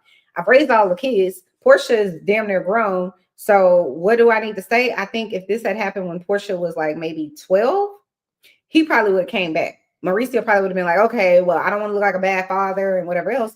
But I think Mauricio then checked out and said, listen, I can go get all this poo this pee they've been throwing at me for years in my Instagram and wherever else. And I can do it and nobody's going to be mad at me about it because now my family, I've raised my kids and whatever else, and I can go wild out here and do whatever. Kyle didn't think that was going to happen. Kyle didn't believe. She thought, in my opinion, her ego thought, he's not really going to leave me. He's going to think to himself, I'm the better wife. I'm the better this. I'm going to get my body together, and he going to know. And he don't give a shit, unfortunately. Bentley, leave me alone. I gave you a what did I give you? Not a toy. I gave you a treat. Go. Okay. Sorry. But yeah, so I feel like that happened with Kyle, and I hate to see it because I will hope that maybe they can rekindle at some point. But how could you ever trust him ever again after he done dipped and doodled in everybody's coo-to-coo, you know what I'm saying, across the seas, in the Caribbean, now back to California, Hawaii, wherever it is. I promise you, he dipping his toes somewhere, and with no reason, no provocation. He don't need one. I just hate that he's doing it and they're not fully married. I mean, fully divorced yet. That's my only issue with him right now. But she was doing it too, seemingly. So I'm like, girl. Well, that part. Because Morgan, that lady Morgan, and her have been stalking around for like 3 years, going on 4 years now. Right. And now we're not supposed to talk about her after she made a video French kissing the lady practically. Oh, you're talking about the video. Okay. Mm-hmm. Yeah. She made a full-on music video kissing this woman. And now we're supposed to be mad that Mo is kissing somebody in the airport, really? We're supposed to be mad about it? Do you think that's what if it was art? Do you think that was planned? Yeah. Yeah, because what men that don't want people to know don't kiss in public at airports. Right. He could have gave her a high five when he saw her. Right. And kissed her in the cab. That's what he could have did. I agree. But again, what did Sutton say in her confessional? Sutton was like, I've been in that airport with Jennifer Aniston. Right. I didn't see anything. They don't care about you. And even Kyle was trying to make it the other girl's fault.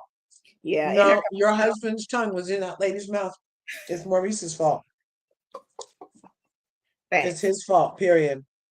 I think, when you're married, you like being married until you don't. Mm-hmm. And I think Kyle liked being married, and she did like her white parties with Mauricio. And she thought they were going to do something after the kids left. And she wanted that psychic from Camille's house to be wrong. That he was never going to emotionally fulfill her. And after the kids left, they wouldn't have anything. And I mean, I would have wanted that to be wrong too,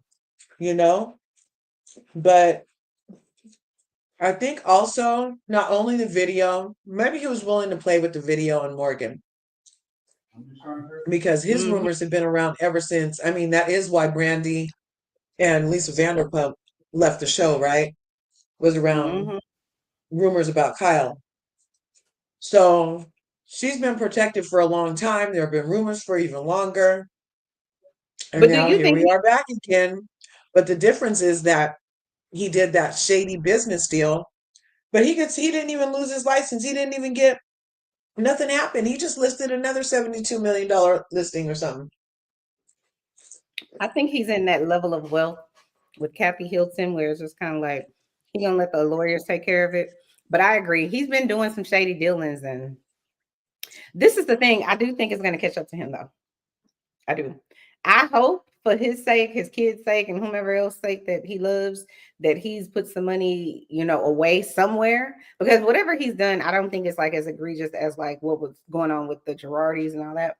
But whatever he's done, it seems to be real shady with people who are connected to people who are egregious people, or who have at least been accused of egregious things, like real egregious Putin level type stuff. So it's just kind of like, but I do think he's been protected 100%. I think because Kyle's protected for whatever reason.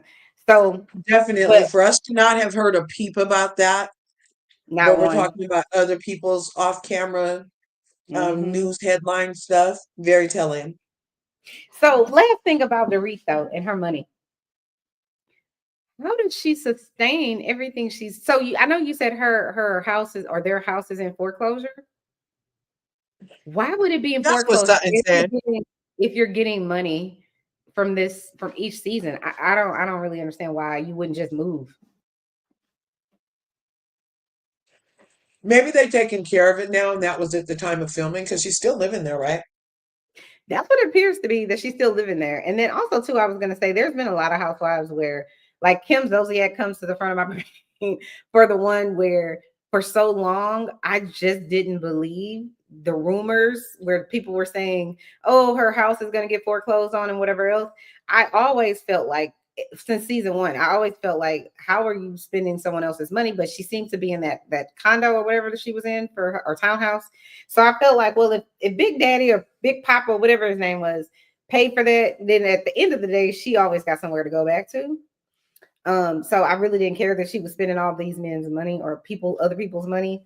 But again, it's one of those scenarios with her where I'm like, girl, at what point do you say, okay, we are for a year behind on our mortgage, or why are we then buying a Rolls Royce truck or leasing it or whatever it was? Like, that's the kind of stuff where I'm just kind of like, the hell you doing? Dorit doesn't seem to be doing that, but she's doing something. And I just wonder, is she getting some sort of like residual funds from, like, what's the thing that people are doing now? They're not Instagram models. They're doing something else where they film themselves and then they sell it somewhere. And it's like affiliate. What is it called?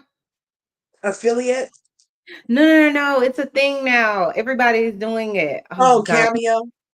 No, it's not called Cameo, but it sounds like it's similar to that.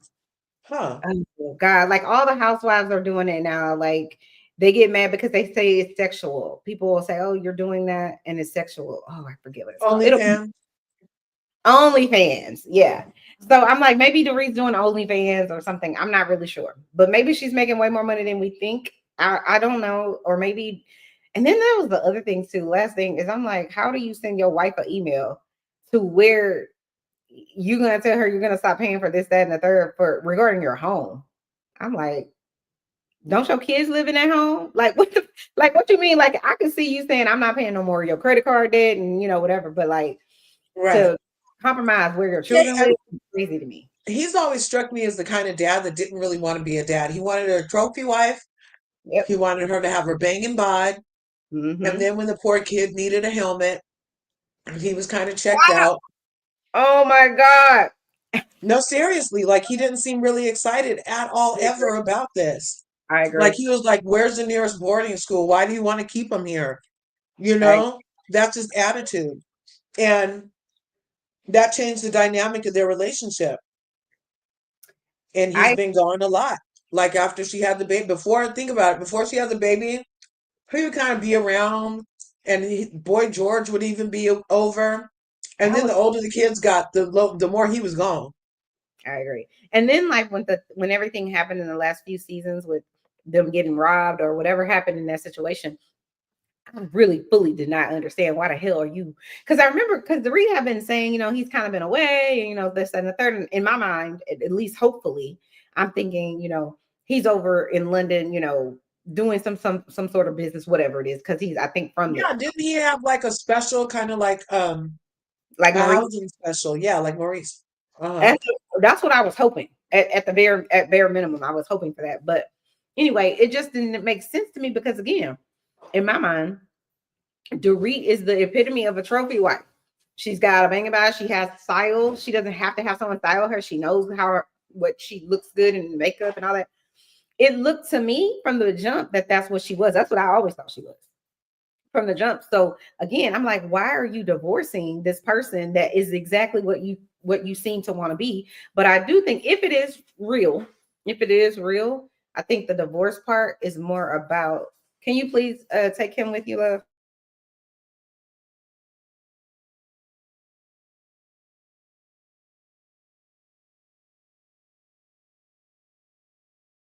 Thank you.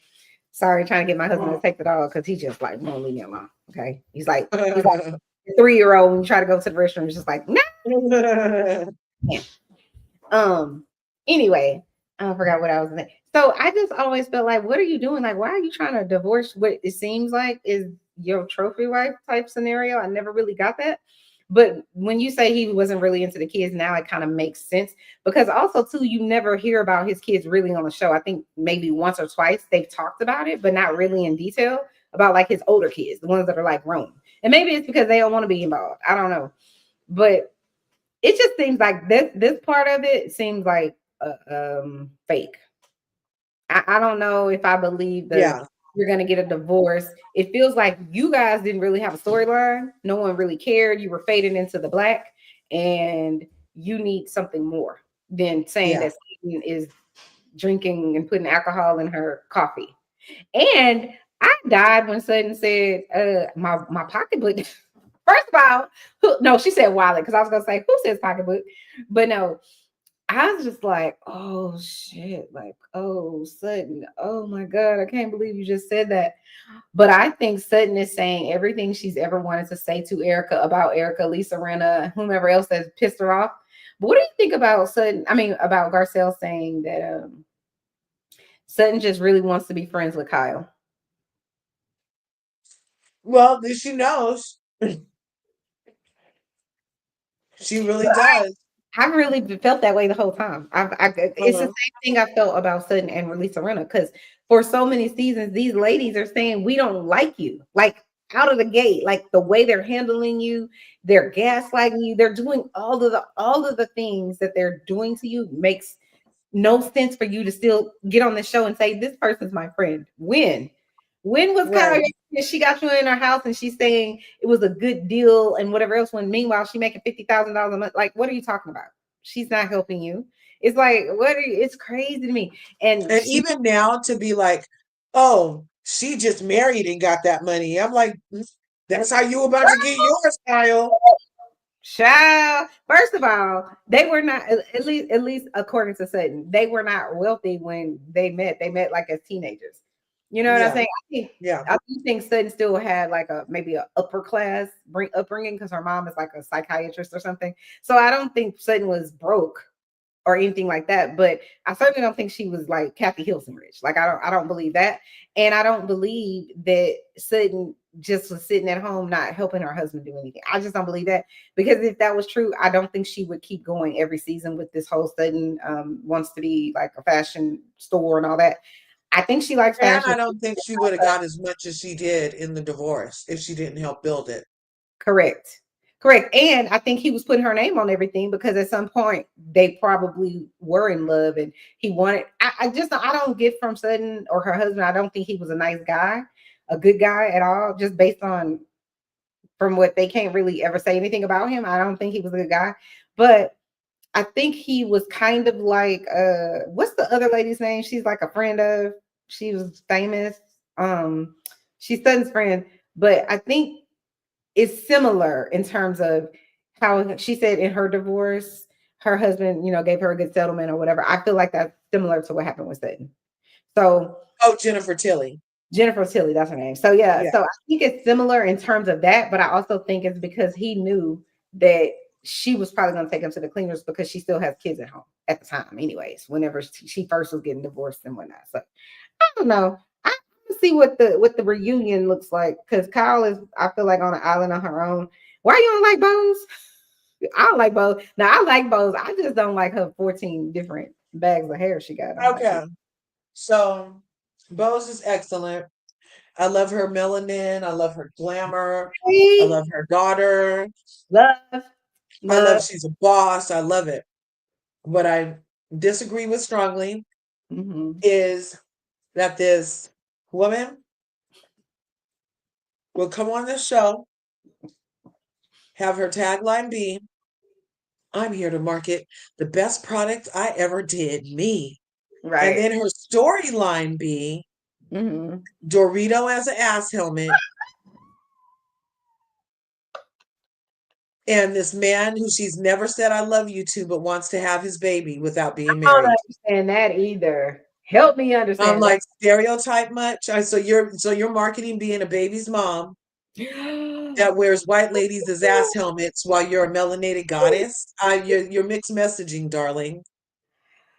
So do you not think the her new guy is a real guy? I think it's out of order. It is. And she could have been clearer. And she's literally does marketing for a living. She knows the messaging that's being sent. She knows it. She knows what's implied. She knows it. So for her to allow this, because now she's having to clean it up in interviews post. Oh, is she? Okay. Yeah, she's been saying things in post taping like, oh yeah, of course we've told each other we love each other, but you should have made that like clear on the thing, like that was like priority. It doesn't even, it seems like she only wants to be this man's womb. She literally wants to open her womb at 44 to this dude. Hold on. Oh my. And no, I have my second son at 44. I'm with a geriatric womb. Oh, wait. First of all, I don't like people that call it, not you, but the medical professionals that call it. Yes, that's where I got it. Was the doctor told me. Y'all are shady as anyway, carry on. Go ahead. I'm listening. Sorry, I was sipping my prime. No, you're good. You're good. So yeah, it's just really bad messaging. And then she doesn't ever hear the other people out to see why might they be acting with Dorito this way. What possibly could be the because she's very proud of not knowing anything. Oh, I just walked in and I looked for the nearest person and I just was resonating and she just started pouring her heart out to me and I like to listen, and so we just hit it right off. I'm like, well, you know, in the corporate world as a Black woman, it's really important to just listen because they don't want to hear from you.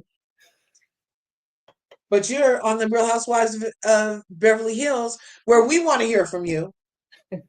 We wanted to hear from you. I wanted to get to know her. I wanted to hear her thoughts. I wanted to hear, but everything just feels like a production when it finally gets to her. Okay. So, and she has this thing of competition with Sutton. You think so? And she has an edge, yep, and she has an edge with Garcelle because of her relationship with Dorito, which she knows nothing how they were treated by Porrito last year. She doesn't know. She has no idea that she has an ass helmet on right now that literally told another Black woman that she has struggles too. She pulled a Ramona Singer practically on Garcelle last year. When Garcelle was talking, had to, she didn't even want to have the conversation. You know, production made her sit down and educate that white woman because she had already told her, it's not my job to educate you. Yeah. It's not. Remember? So it's just like a lot of mixed messaging. And then to go against Garcelle without even knowing that's what she just went through with this lady last year. But I don't think she's against her. I haven't seen anything where, well, these interviews, she's against her. I haven't seen anything yet that I feel like she's necessarily against her. And you got to be careful with the interviews too, because a lot of times they cherry pick the things that are going to be the most salacious or get the most clicks or whatever. And I'm not saying you're wrong, but I haven't seen anything where she went against her. I do agree with you that it doesn't appear that she's getting the other side, meaning all of the story instead of just what she wants to hear or what Dorit is telling her. And I've said this on my last when I recapped it, I was like, Bose, what's going to catch her up to me is that unless it comes out somewhere later on in the season, it's going to look like, because it looks like right now you are only taking whatever Dorit and Erica are saying, and you're not taking in consideration what Sutton has said, Sutton or Garcelle have said. But again, there could be a ton of things that they just leave as B-roll that they don't actually, that doesn't make the show. And maybe that's the case. But right now, it does appear that she came in, she made friends with Dorit. They connected on fashion. They connected about, maybe her being divorced or going through a divorce. And Dorit, to me, both to me, is giving her some of the best, like, divorce or really kind of like marriage, whatever it is that you're going through. I would say girl talk or advice, so to speak. Yeah.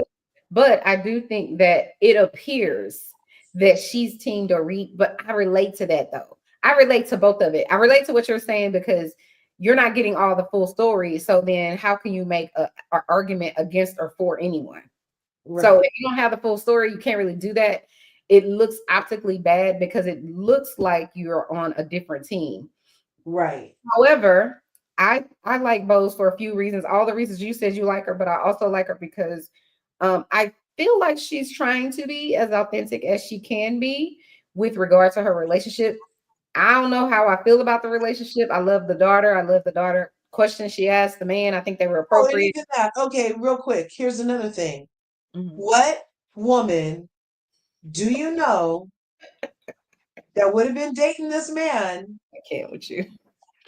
Brought him all the way to TV to talk about babies, and he hasn't even sat down with your daughter yet.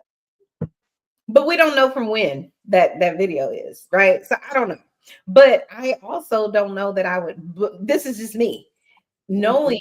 Okay, because I always say this. I hate when people say, "Well, I never watched the show. I didn't know," and then they get on it. It's just like, stop it. You didn't go and apply for a job you never heard anything about and didn't do any research. Like, stop. That shit just irritates my soul, with the exception of the original ones, meaning the ones from Orange County, because I think they were the first of any franchise.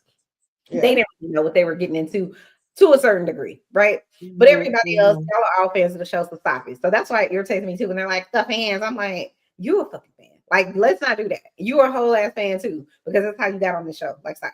Right. But I do think there are some people who maybe know of the show, maybe aren't really as invested as we have been this whole time or whatever. I do think there's a level of that to it, but it's just kind of like, that's the other thing that makes me feel a certain way about Bose and all of the ones, like the one that was on there last season, the other black lady, and the fake Anne-Marie, her husband just got sued for 2 rape charges today. Oh, but I think that was something that was brewing, had already been brewing. And this is the other thing. That happened, and then it died down, and now it's 2 more ladies are coming forward. And it's like, again, I was saying this about the Real Housewives of whatever. That's why I was telling Shamea to get off of this after 2 or 3 seasons, because even if you have the best husband, no matter what, if these women are in his DMs, and they're going to be if they have not already, sending him all kinds of naked photos, I'll do this, that, and that, like, it's going to happen if it isn't happening, and I don't believe it isn't happening. And even if he loves you and you're his queen and you have his kids and whatever else, that doesn't mean he won't have a little something on the side. Is all I'm saying. People will have a side chick, or whatever your funding is, wherever your money is, they will dig it up. They will go and find it from 1961, and I just don't want that to happen to them or Shamea. But that's my thing with Bose. I kind of feel like you already know what this is, and yes, it's a good bag, I'm sure, extra money, and you get to, expose your life in terms of your businesses or whatever it is you're trying to promote yourself, right? Market yourself. I don't believe that you don't know anything about Dorit, Kyle, Garcelle, Sutton, and this show in the last few seasons. So that's what irritates me, because it's like, I don't believe for a second, even if I believe you're trustworthy and that you're a good, decent human being, I don't believe that you don't know anything. You didn't read, you didn't watch any of this. You don't know any of the stuff that's happened on social media. Right. Mm-hmm. So the idea that you know nothing, that's what bothers me. That's why I'm saying I'm hoping at some point in one of her confessionals. Yeah, she is kind of sweet tea like that. She is very sweet and sour from Married to Medicine, talking about she sent the baby emoji because she had a dream. She didn't never watch the show before, but she knew what he wanted. It was a baby. Mm-hmm. And the saddest part about that, let's look, we didn't pick it from Housewives of Atlanta or whatever. And listen, it is what it is. It's Chanel's reality, is what I think. Okay? Right. Oh, but no, like all the way to Married to Medicine. I can't even listen. I stopped watching the episode I stopped watching because I'm gonna go back and watch it because I can't with them. Yeah. Is when oh, what's her name? The one that her husband clearly has been cheating on her the whole time, but she got body for days and she's like super skinny now. What's her name? She beefing with your girl Heavenly. What's her name? Oh, Sweet and Sour and G No, and no. Quad. No, they got like 3 kids. Husband was cheating. Heavenly goes on her things and picks everybody apart. She's the one they were like Heavenly and her were besties. Oh, Dr. Cone, Tessa Metcalf. That's a name.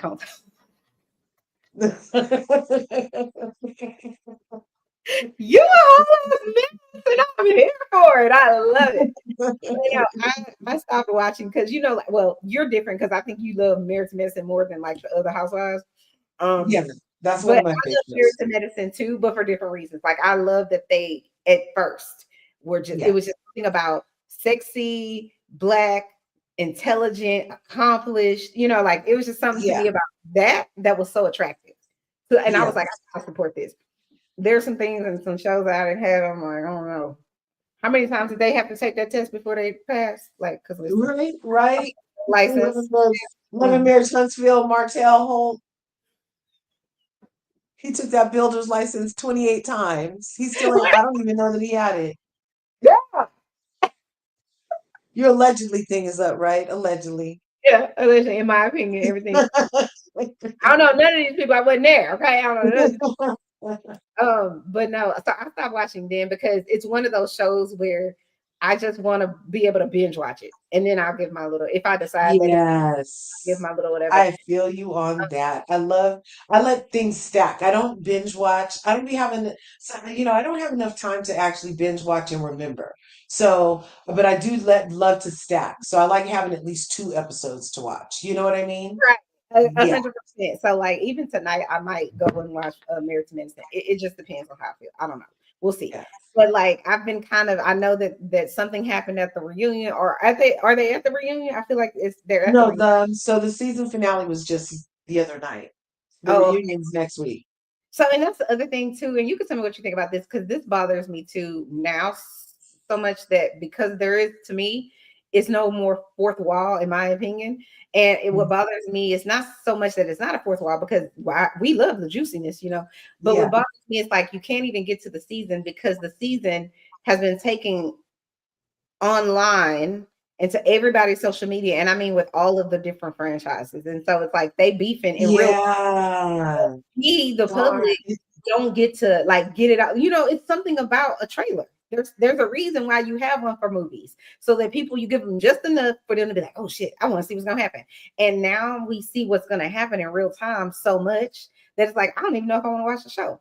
That being said, Atlanta is the exception that disproves that rule to me. And we on episode 2 because listen, I like this little Kelli girl. She's talking about girl, just sleep with her. Now I like Kelli. I do love Kelli. I'm like, she said what we all want to know. Why y'all mad? Don't be mad at Kelli. Don't be mad at her. It's truly, I don't know who she really is. And for Porsha to play like she wasn't gonna be the one to ask Kenya why she not divorced yet, had it not been her. You know what I'm saying? Like, please. Going to do it. They were going to get into each other, and then they were going to make a nice good bow, and then gonna have it out again at the whole reunion. I don't have a problem. Listen, I have lots of problems with Kenya, but one of my biggest problems with her, you're not going to get an opportunity to snatch my whole head down like that. And shout out to whoever sewed her weave in, Kenya's weave in that season. That Porsha snatched it because it didn't move. Okay, let's be very clear. Right. In there. Okay. You're not gonna get to do that, and then we get to break bread. We ain't doing that shit. Like, I get that you're doing it check, but like the way that they're doing it now, I'm like, we ain't gonna be able to do that. We can That's be kind of why I fast forwarded that scene too. It was just so fake and produced. I'm like, this to show how far they've come, but they haven't really come far. And I don't all for the cameras. I don't believe none of it. I don't believe Porsha trusts what is it, Kenya. And I don't believe, because to me, obviously, Kenya is much smarter than Porsha. She can be an intellectual, even though she does stuff like the stuff that she did last season or whatever. That is just like, girl, this isn't smart. But I don't think it had to do with her being smart or dumb. I think it had to do with ego. I'm going to say whatever the hell I want to say because I've been doing that the whole time I've been on this show. And since everybody gets to say whatever the hell they want to say on all these other shows, then I'm going to do it too. I think that's what got Kenya caught up. And plus, production let her do it. So they letting you do it. Why would I not? Like, you know what I'm saying? I feel like I wouldn't do that because I have something called integrity. But, you know, people like her, you know, it is what it is. But anyway, I was asking you a question about something. Damn it. We were talking about, was it Real Housewives of Atlanta or did we go over to We went to Married to Medicine. Oh, Married to Medicine. Sweet and Sour. Sweet and Sour. So I think I was going to ask you about, I know you're a Heavenly's angel. I do know that. So no heavenly slander. Okay, over here on Chanel's Reality. You know, heavenly ain't my everybody's entitled to their opinion. I'm not the police. No. I'm not 45. Come up here on my get out my comments and telling me whatever. No. But I know you're a Heavenly's angel. I'm just wondering. So I read something today that said something about Damon said that she used him or something. Is any of that? Do you think any of that's like true? Do you think he had an affair? I'm just curious what you think. No, you don't. Okay, that never happened. I don't believe it happened either. But I do believe. I've been getting, you know what I've been getting is a lot. And I said it on my thing too. Did a survey and a lot of people also had been seeing in their algorithms ever since around the time that Phaedra was leaving the sandbar, a lot of random videos with clickbait about Damon's cheating, Damon has a baby, Damon this, they're mean girls, Married to Medicine is canceled.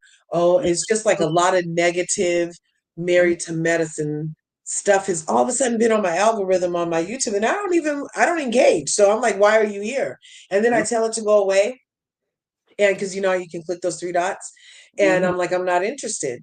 And the shit will come up in a different form from another person. And so I kind of feel like there's this countermeasure going on with Married to Medicine. For some reason, I do feel like, honestly, allegedly, I feel like Fraudra might be behind it because she got found out.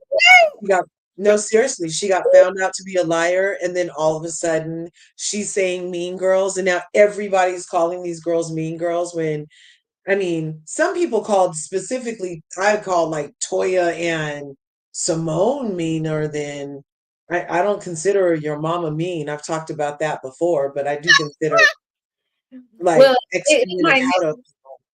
your mama might not necessarily quote unquote be mean per se, because you could say your mom's dumb or fat or whatever. Those things those are insults you can throw at anybody. That, you know, it depends on the person.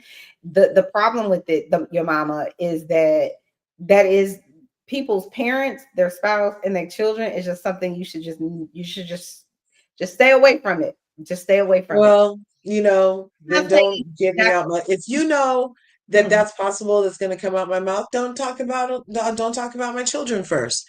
They talked to first when she called out your mama to Miss Lucy. Miss Lucy had said something about Dr. Damon, and then she said something about your mama. Wasn't that something it? No. So she has like triggers, you know. Well, that's what I'm saying. But we all have triggers. But I'm saying just in general, the general rule of thumb in real life is don't talk about my kids, don't talk about my husband, wife, whatever, right? Don't talk about my parents. In general, I just think that's in general. But I would never take a person like Dr. Heavenly's, her slugs, so to speak, especially your mama slug, seriously. I just would never take her seriously because that's her go-to. She's not going to probably really read you in the moment. Plus, she's going to read you to me down to the ground in probably her confessional more than she is in person. And she's going to go low. She's going to go for what she thinks is going to make you cry. So if she's going to say your mama, because that's what Dr. Heavenly does. But I think the other thing she's going to say is you broke. She gonna say, She always bro, says she keeps talking about the same thing. Her and Sutton can start a club. They both throw out truth daggers that cut you to the bone because you really would rather not talk about that or have that highlighted, correct. especially from Dr. Heavenly, who people like choose to disdain for. Like they want Dr. Damon to beat her or check her all the time and not let her be her own free woman. They want her to like be chained to his opinions all the time or some shit. They want her kids to be on freaking drugs and have multiple baby mamas. They want like freaking, they want her to be fatter. They want her to have stayed fat. They don't care that she lost weight, that she works out, that she does what she does and admits it. They don't care. They just, and everything's her fault. They don't care that Simone, the bullhorn, is louder than her on any given day, that Toya has said far worse about people's children and mothers. And they just like, I don't know, it's just interesting to me. And I'm like, is it because she's a little darker? Or is it because she's fat and darker? Or, I'm like, what is it? Because the whole phenomenon about look around and blame the nearest Black person, I do feel to a degree even happens on that, because maybe that's why they've been picking on Claude for so long. She's definitely the most melanated, you know, and that could be why they're doing her in. Why else are they just always like, oh, time to be mad at Quad again? Time to be, oh, what time is it? Mad at Quad o'clock. Okay, let's go. It's like, it's crazy. It's ridiculous the way that they've been playing her. And I'm like, what could it? It's either sexual tension to me at this point or colorism. That's the only, and those seem really funny and silly and stupid, but it No, could be that funny and silly and stupid, because I'm like, what has she done to you? okay. Except for not being around. It is Chanel's reality, so I'm gonna keep it a buck with you. Okay, Yeah. I agree Yes. with you with a lot of what you're saying. I think people do choose to hate Dr. Heavenly, but I think Dr. Heavenly gives people 100,000 reasons to hate her. I personally feel that way because I do think she goes below the belt. I think she cuts to the white meat and then does the whole like she does that. You gotta say she does do that. And Heavenly, the difference to me with between Heavenly and all the rest of them, because a lot of them do cut to the white meat. Dr. What's her name? Not Simone, the other one, Dr. Jackie, to me, does it with the best of them, because Dr. Jackie is one of those people, she doesn't talk much. So when she does talk, people listen. You know what I'm saying? And so, Yeah. but when she does choose to say what she's gonna say, please understand she, in my opinion, is choosing her words very selectively, Yes. I intentionally. love Jackie. I She is. love Dr. I Jackie. don't love Yeah. her. I don't love her. She could get a whole dust over here. But I have good reason for that. Like I told you about my health history and a lot of things where doctors don't believe you're in pain. It's problematic to me, especially for what I went through being a Black woman in pain, and me and my husband and the racism, and I'm in Texas, so it's a whole different vibe over here. So for her to say Right. something she said, I think she put her foot in her mouth, but everybody does at some point. All of us do at some point about something in some way. It's just the weight of her words, because like I said, she doesn't say much and she has that MD. It carries a lot of weight. So you just got to be, smarter with it. But I think I've almost forgiven her for all of that. Because like I said, we all step in and we all do shit and say stuff that we regret or shouldn't have said to somebody at some point. So I give her grace for that. But I think the thing with Dr. Heavenly is Dr. Heavenly has realized very early on, because she was not this way her first season. I would say first season or two. She realized very early that being the villain and not giving a shit about what people think about me being the villain is going to cash cow this place all the way. Her and her husband, I'm sure they got like 3 lifetimes worth of money at this point, based on, because she's securing the bag every single season. Those people can hate her, they can say whatever they're gonna say, and they're going to say it, and that's good for her, and she realizes it. She, at the end of the day, to me, will be able to hang up her coat and whatever else and walk away, and people are going to root for her. People are going to love her. I think that's what's going to happen in the end, but she doesn't do herself any favors, because she goes for the things that she knows are true, like you said, truth daggers, and then she hits people when they're at their worst, and that's what makes it seem so much So who did worse. she hit when they were at their worst? Like, so who? What Well, I happened? would say at their worst, but I would say at the times that when people are going through something. So even with Dr. Jackie, which I think she holds like on a pedestal of some sort, she said some stuff. It's lightweight, but she said some stuff about Curtis, about To the point where she ain't said nothing about Jackie or Curtis since. I know. Okay, that he was one said thing. But something, she but also course corrects, so it's not like like that's the other thing. Out of all the people on that cast, I feel like yeah, she does what she does, but when it hurts and she's called on it, she not only apologizes, but she course corrects in most cases. Like we didn't get a your mama out of her for almost 4 years at one point. Like it was like a good couple of seasons So, that okay, we were your mama free. You know what I mean? But on that one. and then they were like, "Oh, you're too hard on Toya." So she was like, "Okay, I'm too hard on Toya." She was like, "You're right. Toya's awesome." And then they were like, you know what I mean? Whereas I feel like With Toya be saying stuff and never apologizes. Like just the other day, she said what she said about the housewives, and she was like, "Oh, I'm not going to take it back because I was mad when I said it," or something like that. she It was meant either to it. the That's why she housewives ain't or taking to it back. Susan Tower. She Yeah, meant it. That's why she ain't taking it back. I think this is my analysis of the people on that cast, on the Marriage Medicine cast. I think Dr. Heavenly gets away with everything she gets away with in terms of her show, because at some point it's sort of like we know there's truth and they know there's truth in what she's saying. Even if it hurts, they know it's still true. That's why I think they can't really, even if they wanted to, they really can't take her to the cleanest. The cast is what I feel about her with right. regard to that. And to me, even though I think she's a shrewd business lady and whatever else, I still do think she's one of those people where you kind of in real life are kind of like, you have to explain your family. You got to explain, okay, this is my friend, and she's probably going to be a little bit inappropriate. She might say something that, whatever, but she's a good person and it will probably be here for you. But I think she's just one of those people who is just straightforward and Yeah. doesn't see anything wrong with what she's saying because it's the truth. So it's sort of like those people that feel like, well, it's my right to be racist. Yeah, it's your right, but it don't make it right. And that's the thing to me with like, Oh my God! Look what did you see? This is happening while we've been on here. oh Lord, 24 seconds ago, oh, Jesus. 244 watching. Just Hilarious went live and quit I the know, Breakfast Club. I didn't hear. So what I heard on the way home was that she had got fired, but I didn't believe it because it's like stuff comes onto your phone and onto the stuff all the time, so you never know. Oh, I wouldn't be shocked. I wouldn't be shocked because something probably happened with her. Was it her and Girl LeMaine? What's his name? What's his name? Girl LeMaine? Charlemagne the seat sniffer, not the god. Listen, if you've been injured in a recent car, No, So, he's you know, nasty. He's such a degenerate. It's he disgusting. is. He is.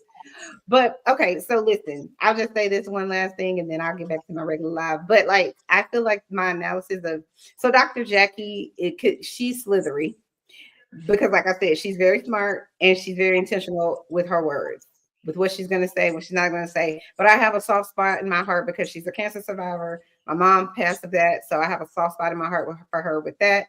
And then the other thing with her is the whole thing she didn't get to have children, and her husband seems to still be over there doing whatever. And he, to me, just don't get me started on him. Toya is a pick me, but I think in real life she's these girls' real friend because none of them ever really say she ain't their friend. They always seem to kind of like let her do it. Which Um, is interesting to me because because actually, like they all are all friends. Now, Dr. Heavenly has said that. But like mhm. her and Toya don't kick it, but they're friends. But I think her they're and friends, Simone kick it but like maybe once a month, maybe once every 2 months. Her and Jackie talk all the time. Her and Quad talk all the time. you mean Dr. So, right. But Mhm. then Simone and Toya talk all the time, you know? So, Dr. like within the group, they're like There's little, branched off. yeah, yeah. Yeah. That makes sense, but I have a friend group, and I'm the nucleus, meaning all of these people would know each other Oh, if they. yeah. Oh, so you're Shamea? You want to get back to real? So, is that your way of segueing back to your Shamea? No, I'm not. I'm not at all. No, but I think that Toya. This is my assessment because I don't feel like I would like Toya in real life. Like, there's nothing about her that I kind of relate to really, other than wanting bigger and better and always want that. That's about it with me and her because she's to me she's a pick me. But she gives to me off the show. She has to be a real one because people seem to, when they come on the show, they want to be her friend for whatever reason. And lots of people have come on the show through her and didn't end up still being her friend, I feel like. Anyways, Dr. Yeah, Heavenly is she's the quintessential, they say, doctor's wife, where she has like the network behind the scenes kind of I think thing. she's likable in But real. also, Yeah. I feel like we were talking about this somewhere about the whole Mariah of it all, okay? So Mariah was the glue. Right. Mariah was Shamea. Mariah brought them all together, right? But then Mhm. somehow when Mariah got chipped off from the group, it was kind of like how they did Quad, where Mhm. Toya and Simone were the front and center of it all with the chipping away of, or so it seemed. But Mariah has even said that the ladies, they didn't stop it, but it wasn't them, it was production basically. But why is Toya HBIC? Why is Simone HBID? Like, you know what I'm saying? Like, why does Simone, who hasn't done nothing, why does she keep getting to sit and yell at people every reunion? It's so weird. I'm like, her and Toya must have something on the people. Just like I feel like Phaedra at this point must have something on Bravo. She must have a video of them at the sex party at the Thelma convention or something like that, because she has all the power. She can she can leave sets on a lie again, another lie, leave on another lie, and leave lying on the best people, like lying on this whole cast with the cloud all over them, not have to go to the freaking But I'm not okay. reunion. Listen, this is my thing with Phaedra. I've never liked Phaedra on the Real Housewives of Atlanta because of all the reasons that you're saying. But Mhm. more than the biggest reason I never liked her on there is because when we all knew she was fake and phony, we knew that from the jump. But the reason I could never like her is because she could never be authentic, because she had to make sure that the world knew, even though we all looking at her with the side eye, that her family is perfect and she got the perfect husband that we all know is a fraud. And you know what I'm saying? Like all of these Yeah. things, allegedly, whatever. So she could never be herself. I feel like when she came over to Married to Medicine, even though lots of people were dragging her and saying, "Oh, she's not giving anything," I loved her because it was different than what she was doing over there. Because she always, to me, had to be Mhm. very calculating everything she said. It was always like, "I gotta have my daggers out. I gotta have my daggers out." Yeah. I feel like when she came over to Married to Medicine, she didn't have a reason to have her daggers out. One, and then two, I feel like they felt like they're the stepchild to Atlanta Housewives and always have been. Well, really, everybody is on some level. And so now, even though they're more smart, more educated, and all that kind of stuff, they always were like the stepchild that I feel like lots of people just didn't pay attention to, didn't understand it. I loved it from the jump. Yeah, I feel you said the right thing. They don't understand it. It's Yeah. kind of like they want it to be more Grey's Anatomy and or Or something. or they wanted to be only shady and only like the stuff that the housewives doing, but they're bringing intelligence and, Mm, to me, real corporate America to some level to this show, and really in a meaningful way. And they happen to be married. You know what I mean? right. So I feel Right. like it just was a different thing, and some people just didn't get it. But I feel like with them regarding Phaedra, it was just kind of like, oh, if we get some of this Phaedra juice over here, that people have been whatever for whatever reason, people love Phaedra. They do. She has a whole like fan club. I never liked her until, like I said, she went over here to Married to Medicine. But it was like I feel like they felt like we just need a little bit of crossover. We need some of this crossover audience from Atlanta to kind Yeah. of like Like a get thrill. Like it right. was a thrill to have a Real Housewife of Atlanta over Correct. here also. It was Yeah. that crossover thrill, but it never translated. It was unnecessary. She never fit in. She wanted to take up the whole space in a space that was already occupied.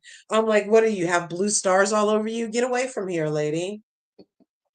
Like Phaedra on there, and I ain't taking it back. I ain't changing it. I did because I feel like she didn't need to be Married to Medicine. I feel like she came in with Quad during Sweet T's little baby shower. Or no, what was it? What was it? It was a marriage shower, whatever it was, and it was shady. But I honestly, you tell me what you think about this. I honestly think Quad and Sweet Tea could be friends in real life. I really feel like Quad, what's the right word? Because I like Quad. I always have like Quad, even though I think she's snaky and slithery. I've always liked Quad because I feel like she's the underdog, but she's a cute, Mm. sexier underdog with the right wig, and probably your Yeah. man, and he probably dreaming about her. Like I always felt like Quad's that girl. Like you know what I'm saying? Yeah. Like I always felt Yeah. that way. But But I do feel like they wanted them to have war. Like I feel like they thought it was they set up the alley-oop and they thought Quad was gonna come in and like try to like drag Sweet Tea, and she just didn't do it, and she didn't need to because Heavenly is there dragging Sweet Tea. So it's like, what do I need to pile on for? I feel like in real life they could have been friends, but it ain't gonna ever happen. And I feel bad for Sweet Tea because I know you probably not team Sweet Tea because only because I do think she was calculating what she did by sending the little baby emoji. And I'm like, how did he fall for that? But he really must have been desperate. I don't know. Because I can't believe other women wasn't trying to give it that man this whole time. But maybe it's because she's so much bigger. I don't know.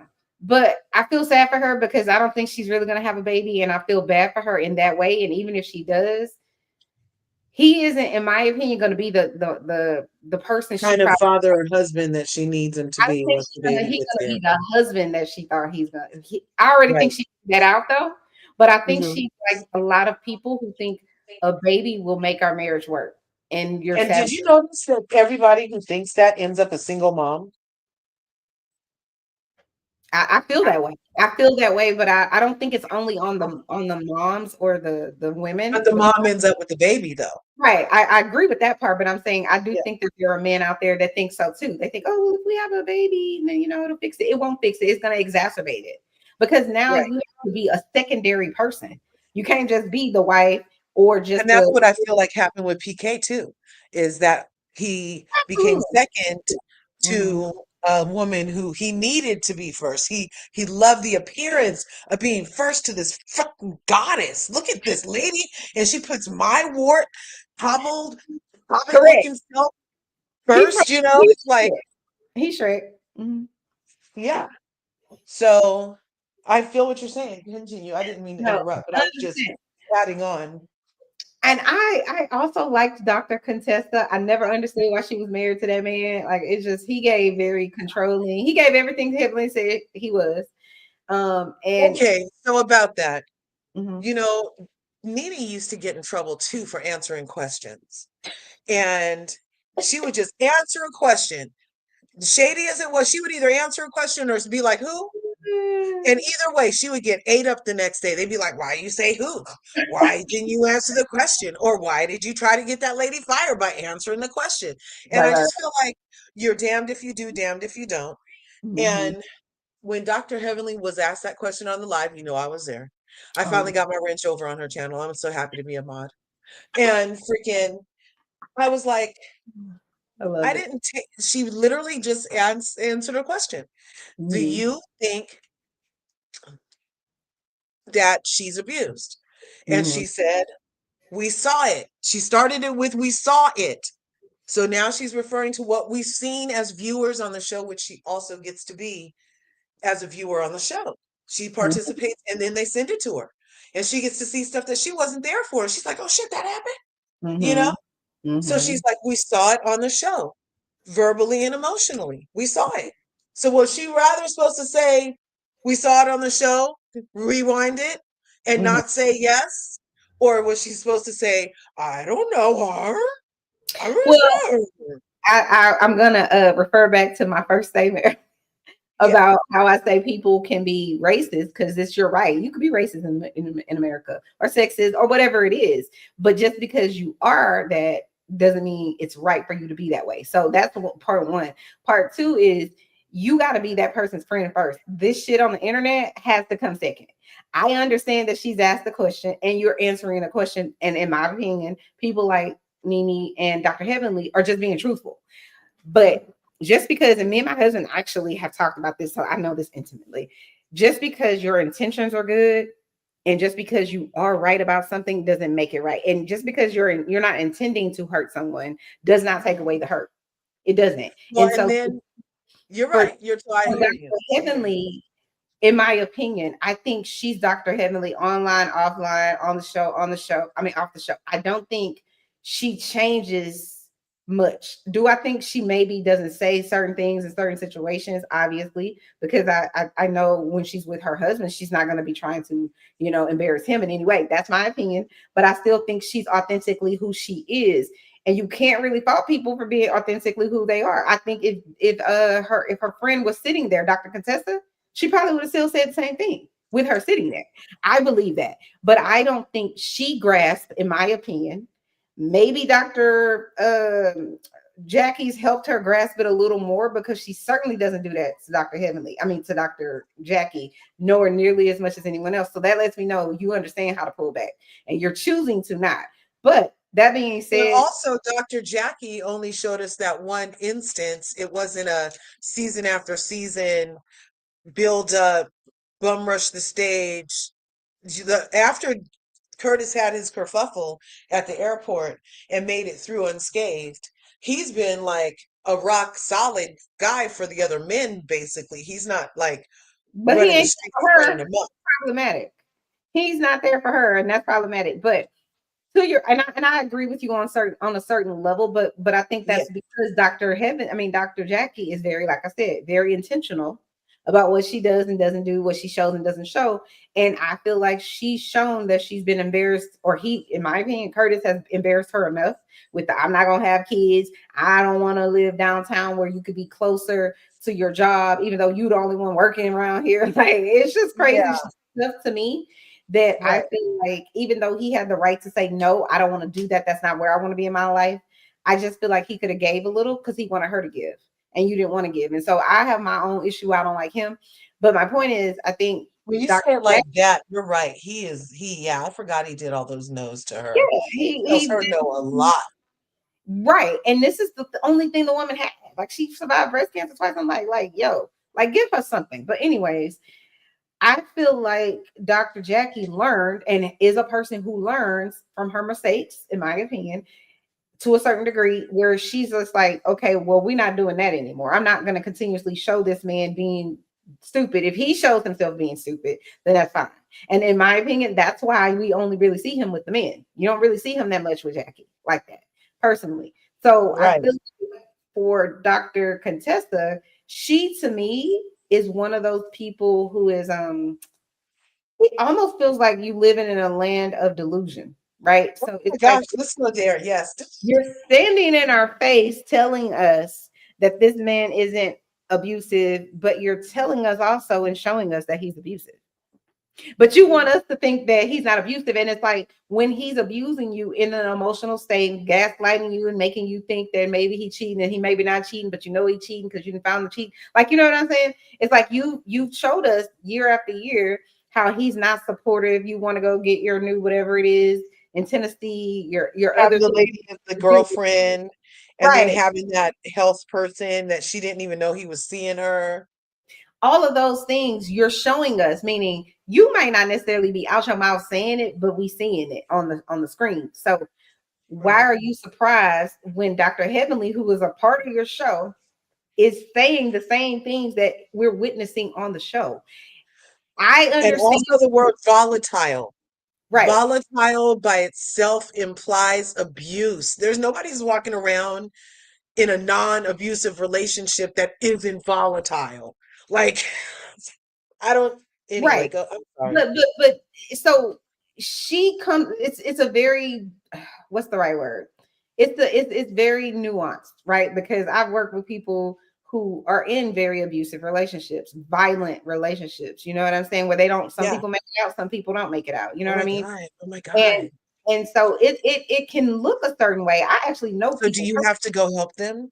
Do you go help them get out? They come to us. So it's usually like a lot of my clients will be, you know, depression, anxiety, other things. But I'm saying during that time, you hear about things that happen in their childhood and their marriages and stuff like that. So my point is, abuse doesn't always look one way. Just like when you want to unalive yourself, it doesn't always look one way. I always use Kate, what's her name? Oh God, I love her. Kate Spade.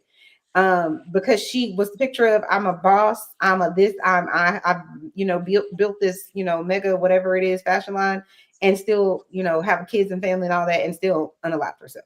So, but nobody looks like that. So you can't, you know. So my point is, even though Dr. Contessa can be in what we all consider an abusive relationship, whether it's emotionally, physically, whatever it is, she can look that way. I know people that will literally be in fist fights with their boyfriend, baby daddy, whomever. But they are also those girls at school that is like, you either scared of her or you her bestie. Like, you know what I'm saying? Like, they are those girls that will fight you back. And so it's kind of like the world, you thinking, oh, there's no way that this person would ever be in a physically abusive relationship. And they are, because to the world, we think that if they're in a physically abusive relationship, they have to be mild mannered, very passive, and all that. Right. A lot of time is the case. To the world, they wouldn't be trying to bum rush King and fight King. Correct. To the world. But you also got to think the other dynamic that I think Dr. Heavenly leaves out of that is there is a level of protection regardless of how that person is treating you. You know what I'm saying? So it's like, how are you protecting this man that's, you know, doing all these things, but you're still on some level to those people, you are, oh God, I don't want to say you don't want to betray them, but it's like they're part of your family. Stockholm. No, it's not the Stockholm. It's more of like how family, you know, you'll hear people say blood is thicker than water. And meanwhile, their whole family is way toxic, way more toxic than the friends that they met. You know what I'm saying? Even than their coworkers, right. But they still ride out with them because that's my sister, that's my mama, and your mama. It's kind of like how Iran can talk shit to Iraq, but nobody else can. I get it. It's what it is. You know what I'm saying? And so I think with someone like her, she would, to me, need lots of therapy. Lots of therapy. She would need to get out of the toxic relationship that she's still seemingly currently in. I haven't watched, like I said, so I don't know. But to me, as a friend, I don't think that Dr. Heavenly, unless she has friends outside of what we see on TV, and I'm gonna assume that she does, as you need to show up as their friend first, as their sister first, as a mama first, as your husband first. Like, she doesn't understand that there's, you can't do that. The only person or people she seems to understand that with is daddy and her kids. And so, and seemingly Dr. Jackie, she doesn't seem to recognize it, or the bell doesn't go off, the connection isn't made until after she's done all the damage. And she doesn't understand why those people are hurt. And it's like, girl, they're hurt because of what you said. Like, stop it. But she's a very, very logical thinking person. So logically, to Dr. Heavenly, if you get out of these dumbass relationships and you stop pretending and lying to yourself, then I won't have to say these things. I can guarantee you that's how. And if we didn't see it with our, I mean, she literally answered, I don't know. I feel like being a friend is being honest. Being a friend is telling you have a booger in your nose, you have spinach on your teeth. You started your period in your white dress. You know what I'm saying? That's a freaking friend. It's not right. It's not right to tell you all these things, especially like if I stop you mid-sentence and you're talking to a dude you like, and I'm like, girl, you got a booger in your nose. And I say it loud enough for him to hear, but we know he saw it too, because when you get to the bathroom, you're like, well, damn, that was half my nose. And so you were a little embarrassed, but you're glad that you found out. You know, I don't know. I don't know. The thing, and maybe I love our POVs too, though, Chanel. Like, you're a social worker, right? So I'm always saying how our POVs, I love them because they're based off of our experiences. And so something in my experience has me thinking this way, and something in your experience has you feeling that way. And that's what I love about our POVs. Yeah, 100%.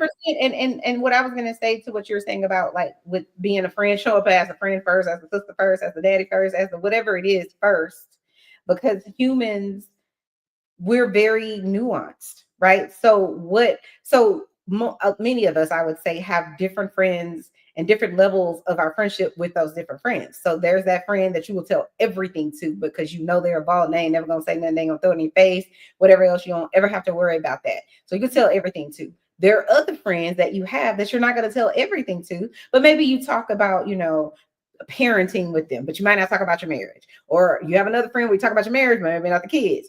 Or your finances. That might be a friend that you could really discuss that with, and you wouldn't want to discuss it with these friends over here. Not that they're not your friends, they just not those type of friends, And so I think with Dr. Heavenly, I think for the most part treats all her friends, at least on this show, for the most part the same. The only person she treats them all like they're in Florida. Correct.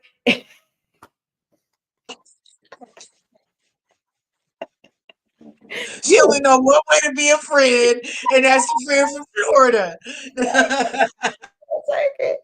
But no, and that's the thing. Like what you said, you live from your experience or whatever, or you emote really on some level from your experience. you're right. I have the experience of being a regular person, right? Growing up with whatever my life experiences are or have been and will be.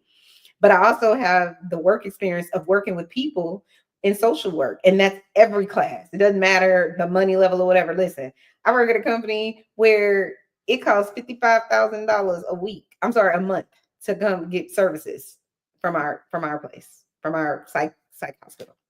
Some people live there for months on end, $45,000 a month. That's somebody whole Dr. ass. G is looking for a new job since he had to quit after that patient broke his nose. Who is Dr. G? Hold on, wait, pause, wait. I'm married to medicine. Somebody broke his nose? Oh my gosh. Okay, So, did this happen on the show oh or is my this gosh.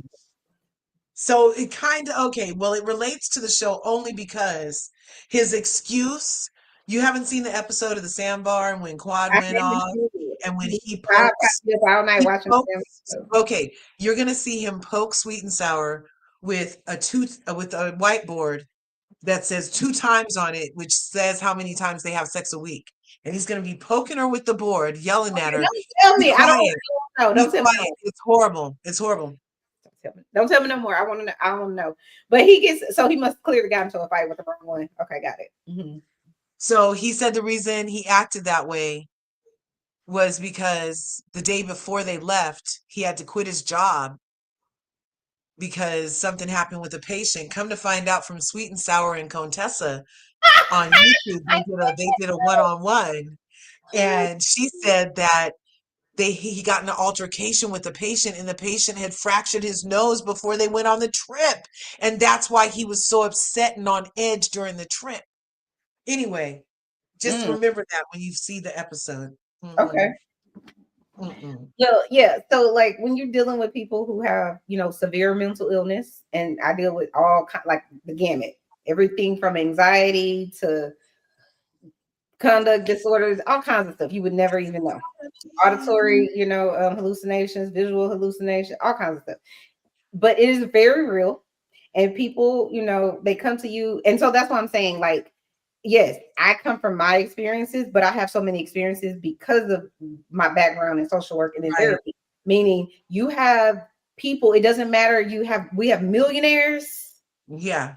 All the way down to like they ain't got they on food stamps and whatever else. You know what I'm saying? So I have all of these people, collection of years of all of these people's personal life experiences, like I said, from the richest to the poorest.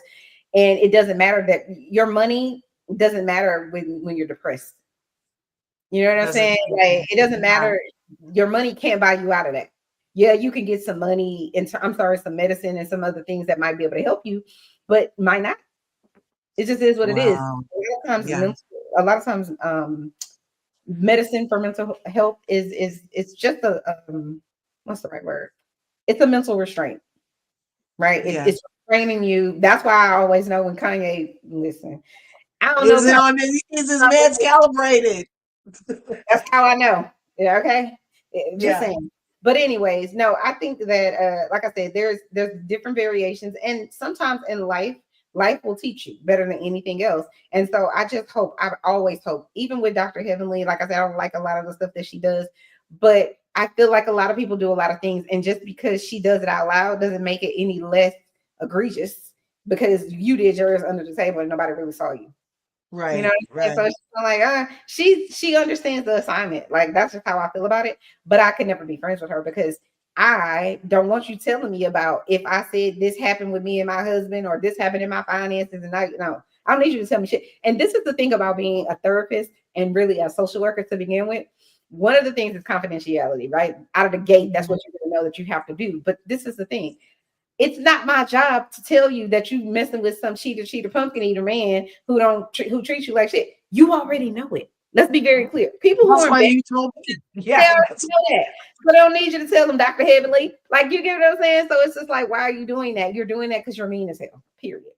And you're getting paid to do it. So I'm like you're getting paid to be who you are. So listen, how can and look, I'm always going to bat, but also when Dr. Heavenly first came on, she was on season 1. They wouldn't have her on camera, as the legend goes, because she needed to get it together. And then Mariah loves to brag about how she got her body together and she helped her get her whatever snatched and get presentable for the first season. But they still were they would, all of them treated Dr. Heavenly Dr. Heavenly just came in. She was very nice the very first season she was on. She was very nice, getting called all kind of fat, getting called all kind of everything, getting attacked. And she never cried though. And then the second season, again, she was kind of low key, back of the bus style. Mariah was fucking with her. Mariah's footprint is still on Dr. Heavenly's neck because of the pressure she applied for all of those seasons. Okay. She was not relenting for whatever reason. Now, she brought her on the show. Don't forget, she brought her on the show, helped her get her body together or whatever. She said, this way you'll remember. So this is all a setup for the beginning.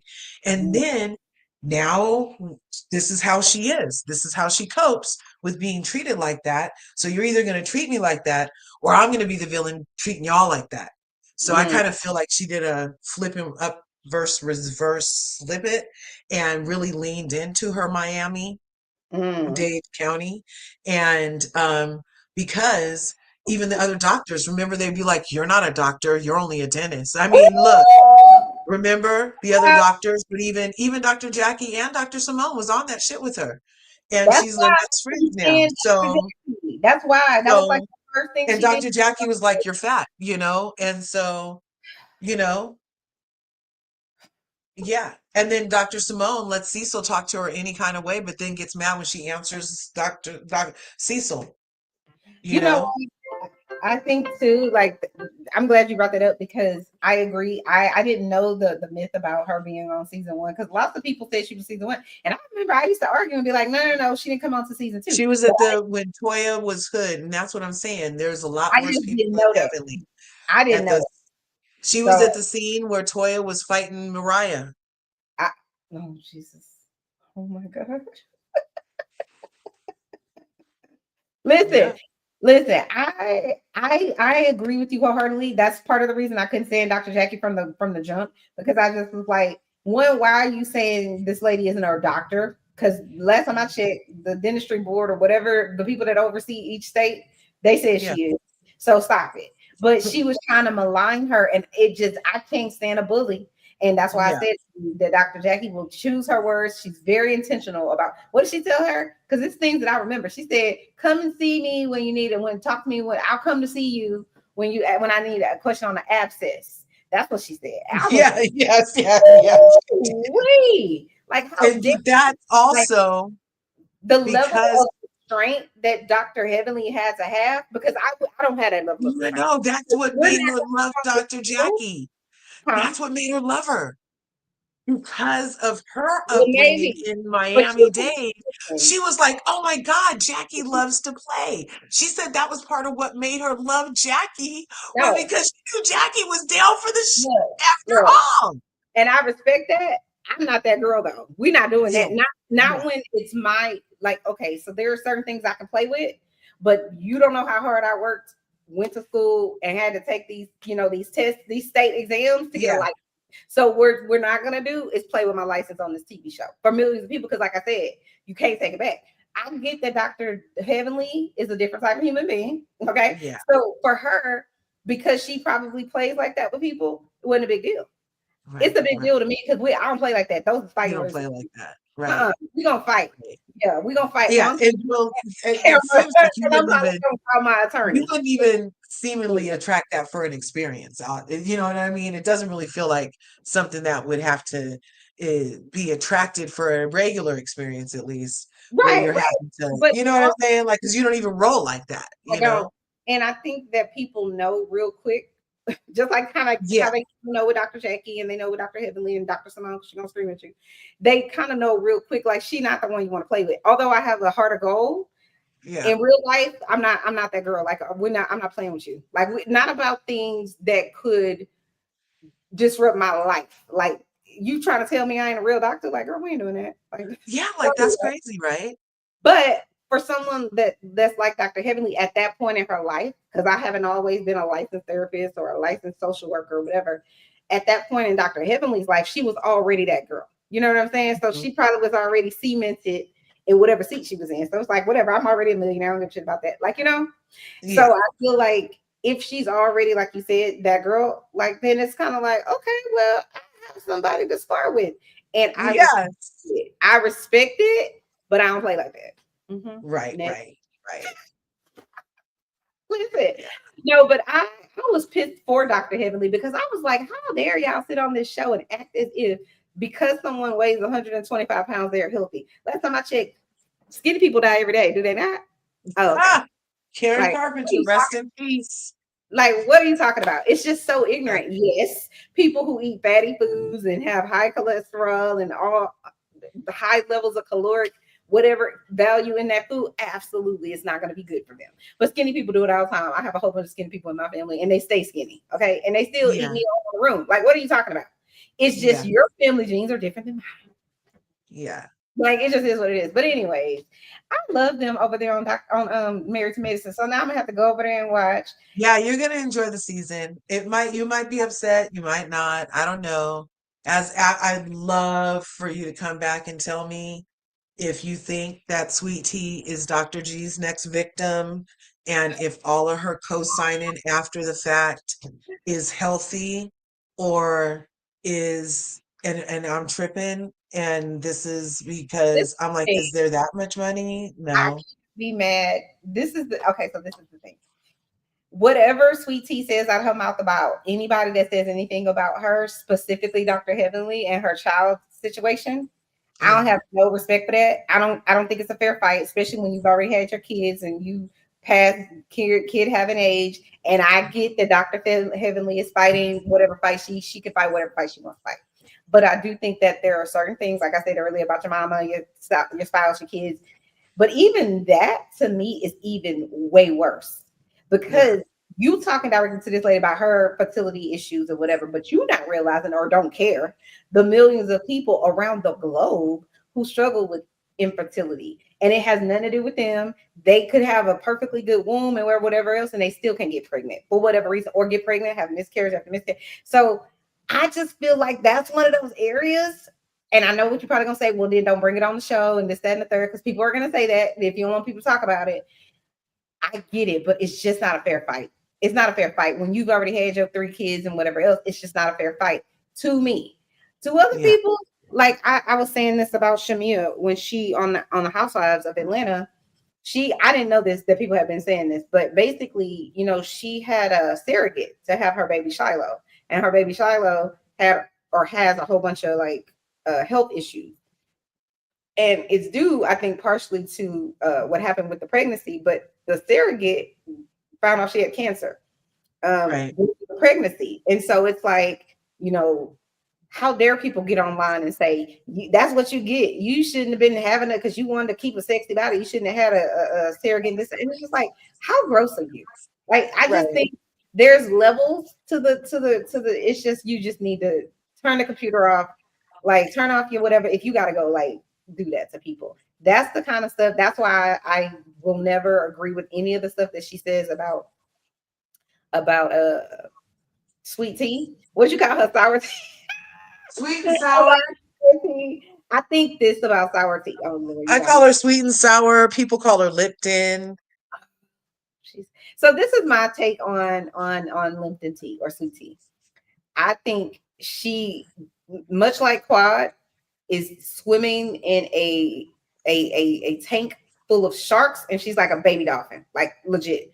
And she's not equipped mentally, meaning she don't have the right reads. She feel like she is landing. It's probably not, at least from the seasons that I've seen her be on there. It's not. Yeah. So I think she's being abused. This is just her second season, right? I think so. Yeah. Okay. It does feel longer though, huh? It does. It feels like by 5 or 6. I'm just saying. But it's because of that, what I was telling you, where they take it offline. They take it off the show. And then so it's like year round and we'll be hearing about these people. But with regard to Sweet Tea, I feel there's 2 things. One, I hate that she's in this situation with this man because I do think that he allegedly might have predatory behavior. personally. That's just personally how I feel. Like I said, I don't know these people. I ain't met none of these people. I wasn't there. I don't know. But I feel like he has that. And then she is what, 30 years younger than him or 25 years younger than him or something like that.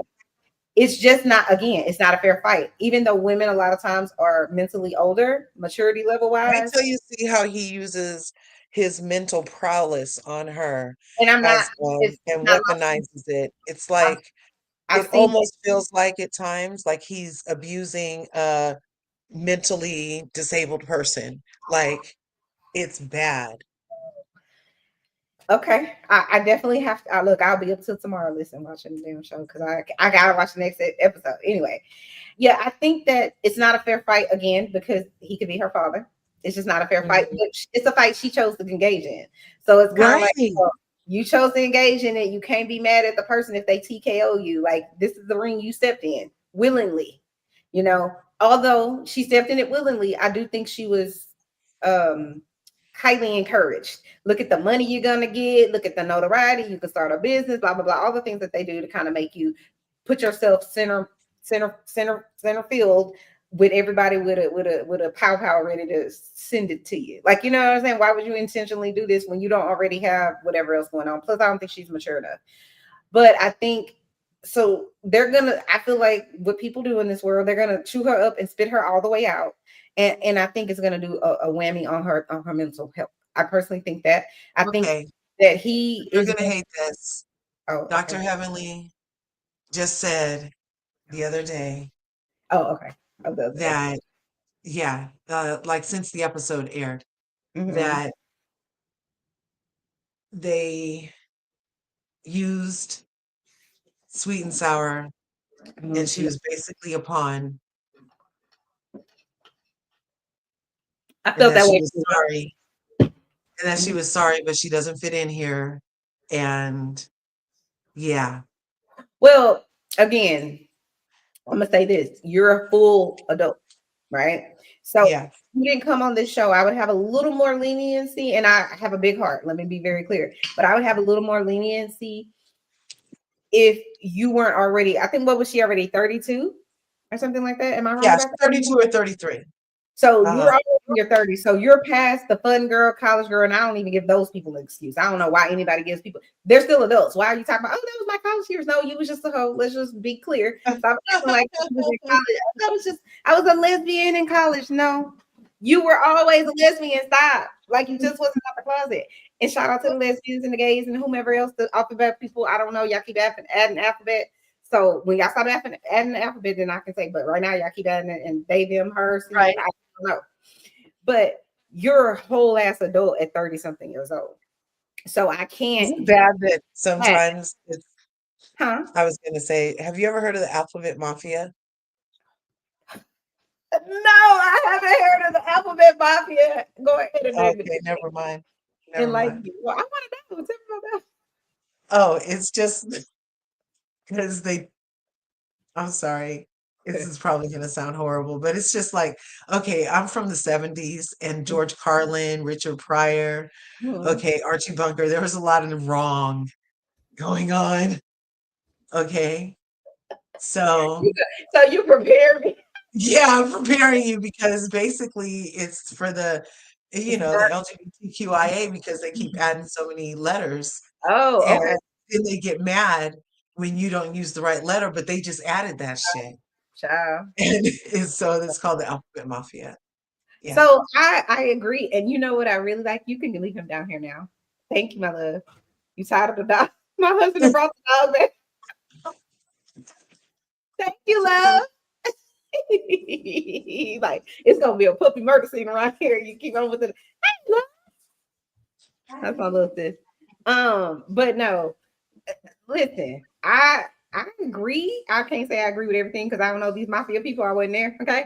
But I'm like, I respect the ones, not the mafia people, but the people that are in the alphabet community where they can call out the hypocrisy or the overly what's the right word? I can't manage somebody else's feelings, but it's like, how can you be mad at me when y'all are constantly changing the rules and the target? Like I it's constantly moving.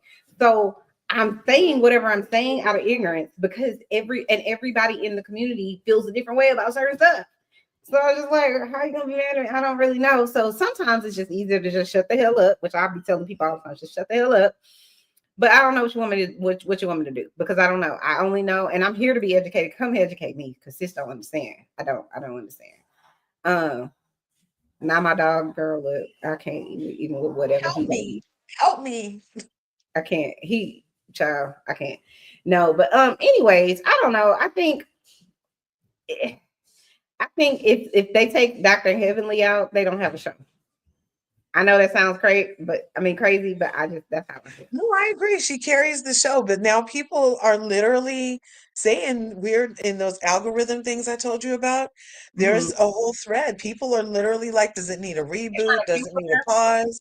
And I'm like, no, they just need Phaedra gone and they need Dr. G off the show. They could even leave Sweet and Sour, but Dr. G doesn't want Sweet and Sour talking to Quad, which is why he was poking her with the 2 times board yelling in her ear. Now you You know know? what I will say about Quad. Quad Huh. to me, she reminds me of current season Kelly from The Real Housewives of Atlanta. In terms Yeah. of she said something to the effect of, "I deserve an Oscar for how great I made our marriage and family look." I feel Uh-huh. this about Quad because until I think maybe the third season or fourth season, whatever season it was, where we started kind of like seeing that this ain't gonna work. Right. You could not have told me that Quad didn't give it that man for the money and the clout and whatever else, and that she wasn't staying for the money and whatever else. And then him coming out saying stuff like, "I've been taking care of you since I met you," and all that kind of stuff. I don't believe that. I stopped believing everything about him when they Yeah. had that episode. It was a reunion. It was just him and her, The and they one-on-one, season 6 yeah. one-on-one. Once I saw Yes. that, I was dead. I was like, oh no, no, no, no.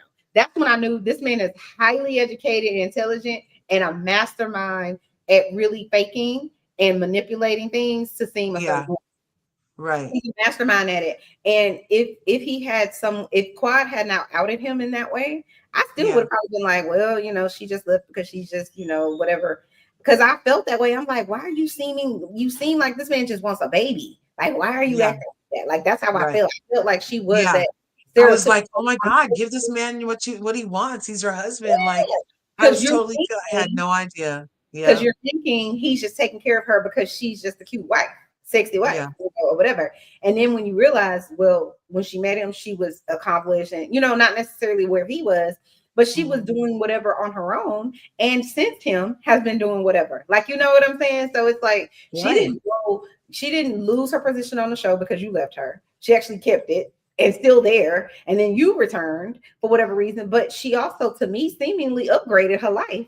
Now I don't know how she upgraded her life, but she has, and you're not there. So that guaranteed to me, or kind of solidified that however she's making her money, I think it was the sister contract, maybe.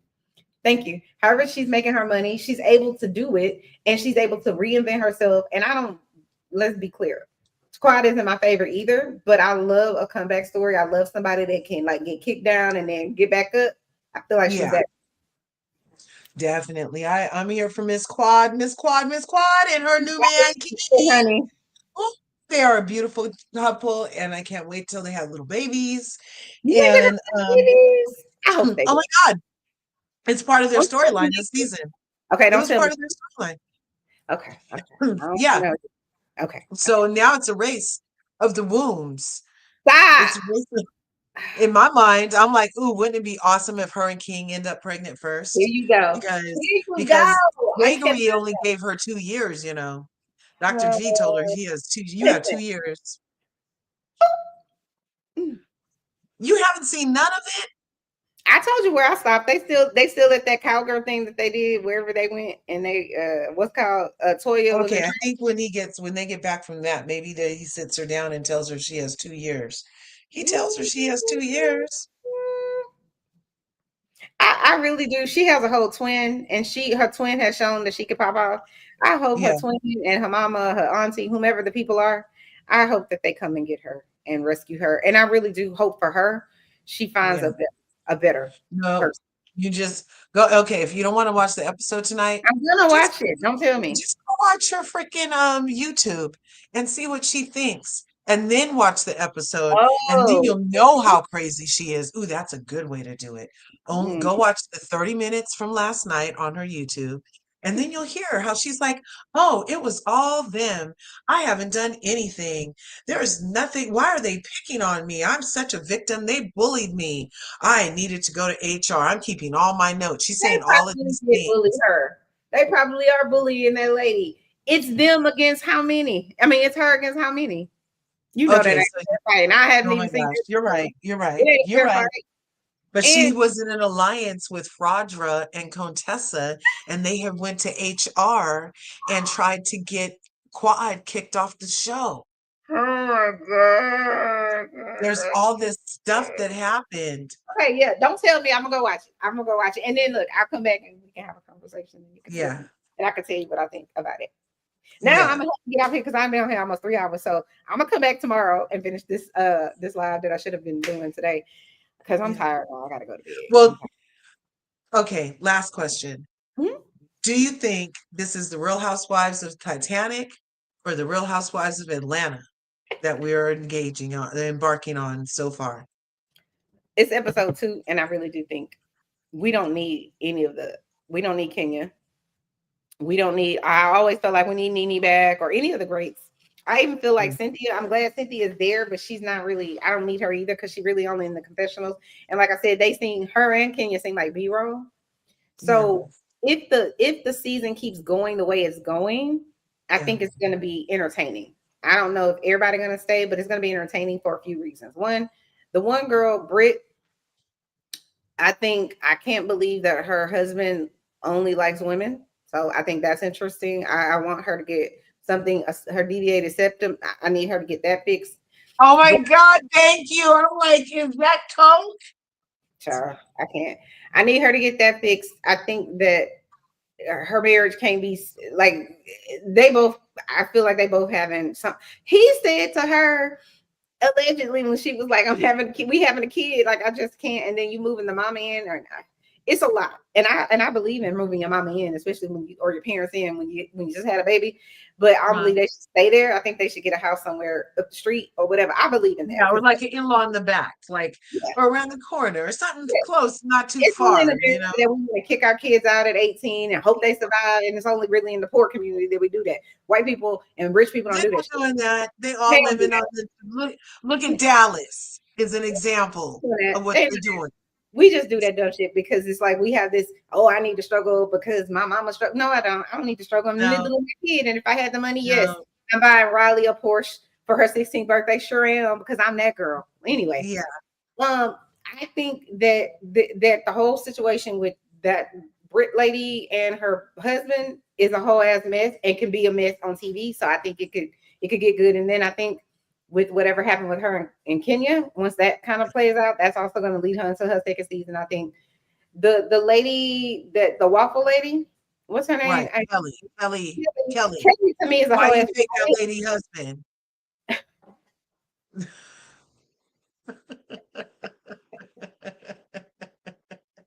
So there's that. And I feel like just knowing Kelly, part of Kelly's story, how she overcame whatever was going on with her husband Yeah, and the alleged abuse and all that, and him still allegedly have her like that to me is giving money. It's giving more seasons for days. yes, For her yeah. to overcome that to me is giving more seasons. Her and her confessional doing the absolute most. I'm here for it. The lady in her wig that's sliding down her forehead. That's Angela Oakley. I don't know. I'm feeling like she's asking Terry Dubrow to fix her nose because it's looking very Michael Oh, Jackson.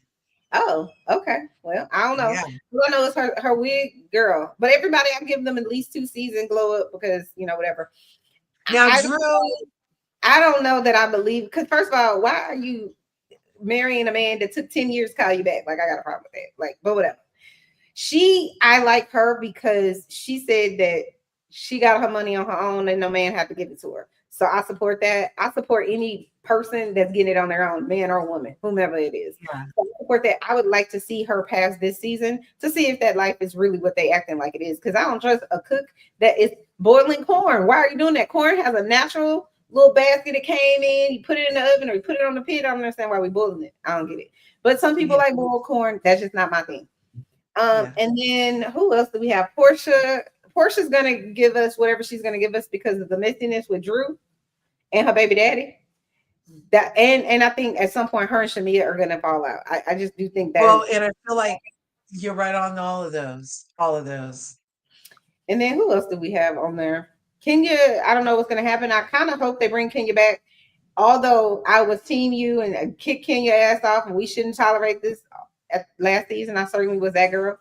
But having her back on the camera, I was kind of like, I don't hate her as much. Maybe because of the time passed, I'm not sure. But it is giving we don't need her. Like I thought that we did. Like I thought it was gonna be really boring without her. And then is there anybody else? Cynthia can stay because I kind of like Cynthia. She just is normal of everybody. But I need Cynthia to go on a diet. And I'm not a girl that tells anybody they need to go on a diet. I just do because she's a supermodel. It's not looking good for you. I want her to get more snatched. I think she hurt you because these were already filmed in current time. She's looking very svelte. She's looking much svelter. And it's not IRL. I'm not one of those people that, because I'm not slim and snatched and all of that. So I'm not that girl. But it's just like, you know how when someone is great, you kind of want them to always be that. And I just want her. I don't want Naomi Campbell or Beverly Johnson or Cindy Crawford. Like, I don't ever want to see them old and decrepit. I need y'all to keep it together. However y'all got to do. Just make sure when you go to the BBL doctor that you get the thigh, stomach, match. Yes. All the whole package. Don't leave out the thighs because the thighs need to match. You know what I'm saying? Like it's yeah. So but I think so. That being said, I think they have. You can't look like a martini olive. Who was a martini olive? Who did I leave out? Drew? No, that's what it looks like when you have your thighs don't match your butt. Yes, exactly. Yes, it's an olive on a toothpick. That's all it is, child. That's exactly. Thank you. That's exactly what it is, and it looks weird, you know. So, and then Drew, I think, is the last housewife. I think we could keep Drew. That's another reason because Drew might pop off, and her sister could pop off on you popping off on Drew, right? We don't know what's happening with her husband in the basement. Making bombs or anything. I don't know what Wreck-It Ralph is downstairs doing. What is Wreck-It Ralph doing? What is he doing?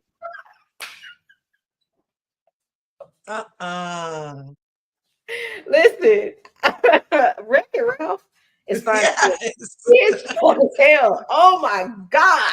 I'm like, bruh, but he is not. He's what Wendy Williams used to say. He's a drive-by. You do not take him home. He is a playtime toy.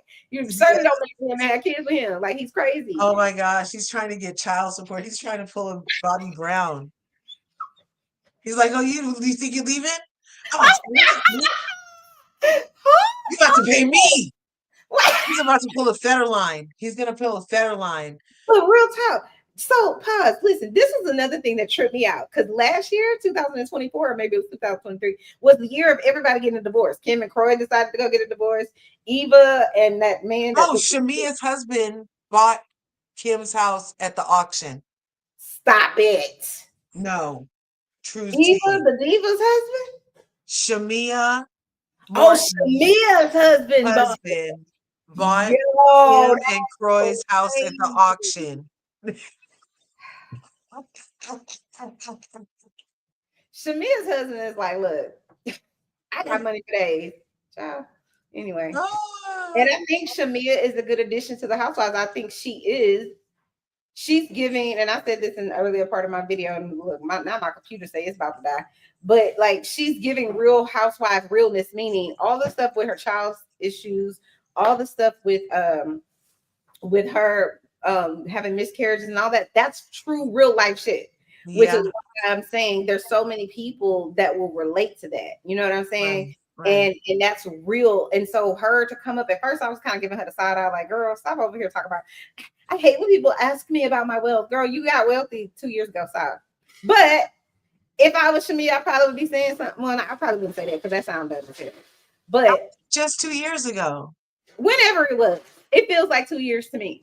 It feels like she grew up kind of rich, as it turns out. She grew up. That's what I was gonna ask. I'm like, she didn't have nothing when she grew up rather affluently, and then they got married. Well, they bought the house in 2019. right? He said it was And only what is the second most expensive the house? second highest priced house at that time. Yep. And I love her humbleness, actually, that You she, think she's humble? I thought Porsha was top dog in the relationship. Oh, I thought Shamea was Robin, you guys. I I thought do Porsha was think she's Robin. Batman, She's still Robin. and I thought Shamea was Robin, No, and it's Shamea's still vice Robin. versa. No, Shamea's still Robin because Porsha, even though I think Shamea is pretty, I love her skin tone. I think she's just a whole chocolate. Got it. Like I personally think that, but a lot of people think Porsha, she can't do no wrong in the world. But Well, she did. She but did. She don't have no she's doing a house. whole She lot don't have wrong. no car, and she's having fake storylines. If But when let's you have to talk break about. production, Hold on. Let's talk about the fact that Porsha showed up to their lady party when she was getting her $400,000 Rolls Royce. I was that's what like, I'm saying. oh, And Porsha can't girl. even be filmed in Simon's Uh, $200,000 Rolls the Royce. way he dragged her, Yeah, child, the way he yeah. dragged her. What did he say? I need to have, I need people who think that who understand there's more than 265 days in a year to not be having complex conversations about like the way he dragged that lady. I was like, oh shit. Well, and then she did some shady stuff. Well, some could say it was protective and thoughtful, but then we're dealing with a lady who thought there was 265 days in a year. So whose thought was it? When several days before he was deported, well, several days before he was detained, not deported, my bad. No. Allegedly, several days before he was detained by ICE, allegedly, she Mhm. filed some kind of Lewis writ or something on the house Mhm. that made it so nobody can sell it or do Mm. like several things to the property while she's living there. And it was like an additional layer before this next court thing, which he had asked to be in person. But now that he was detained, now he was a no-show at a thing that he Mhm. asked to be in person. And then the timing of him getting, detained is very suspect because he has been very open about his comings and goings and always doing like stopping at the custom place. They know he here. They know he left. You know what I'm saying? It's like they know he in Atlanta with Porsha. You know what I'm saying? So why all of a sudden this?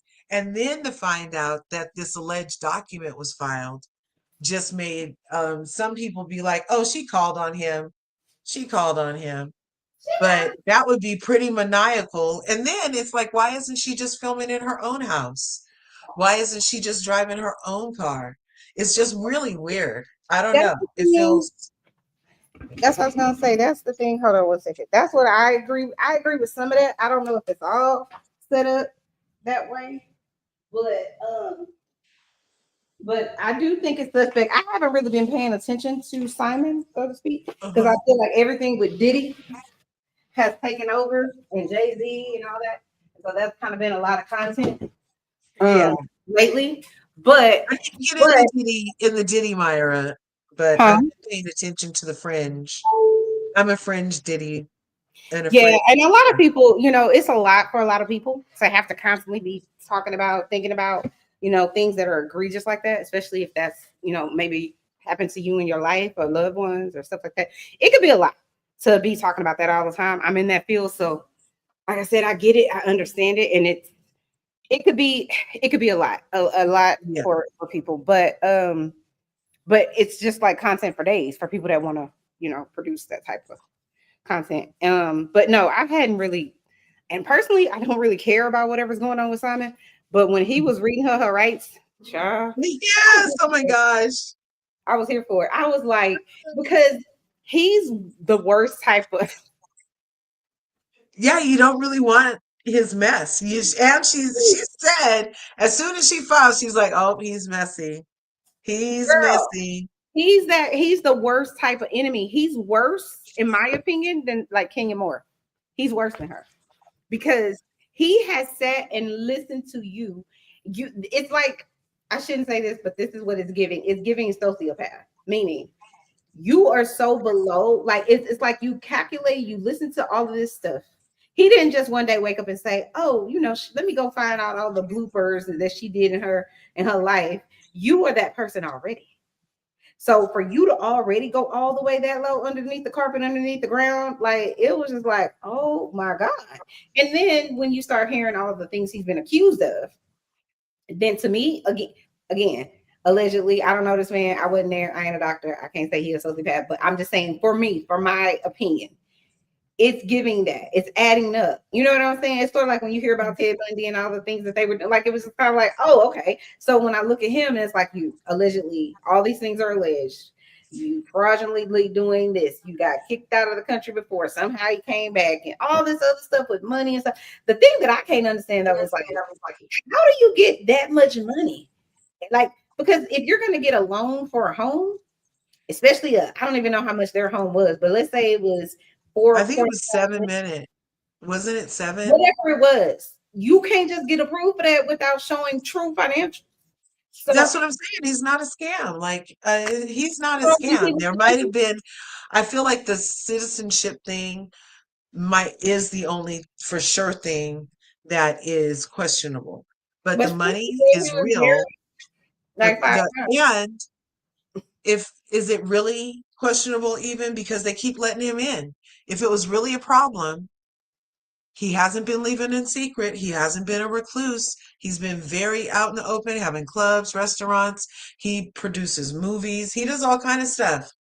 But see, he's doing a lot of things to add jobs to the economy, and that's usually his argument when he goes.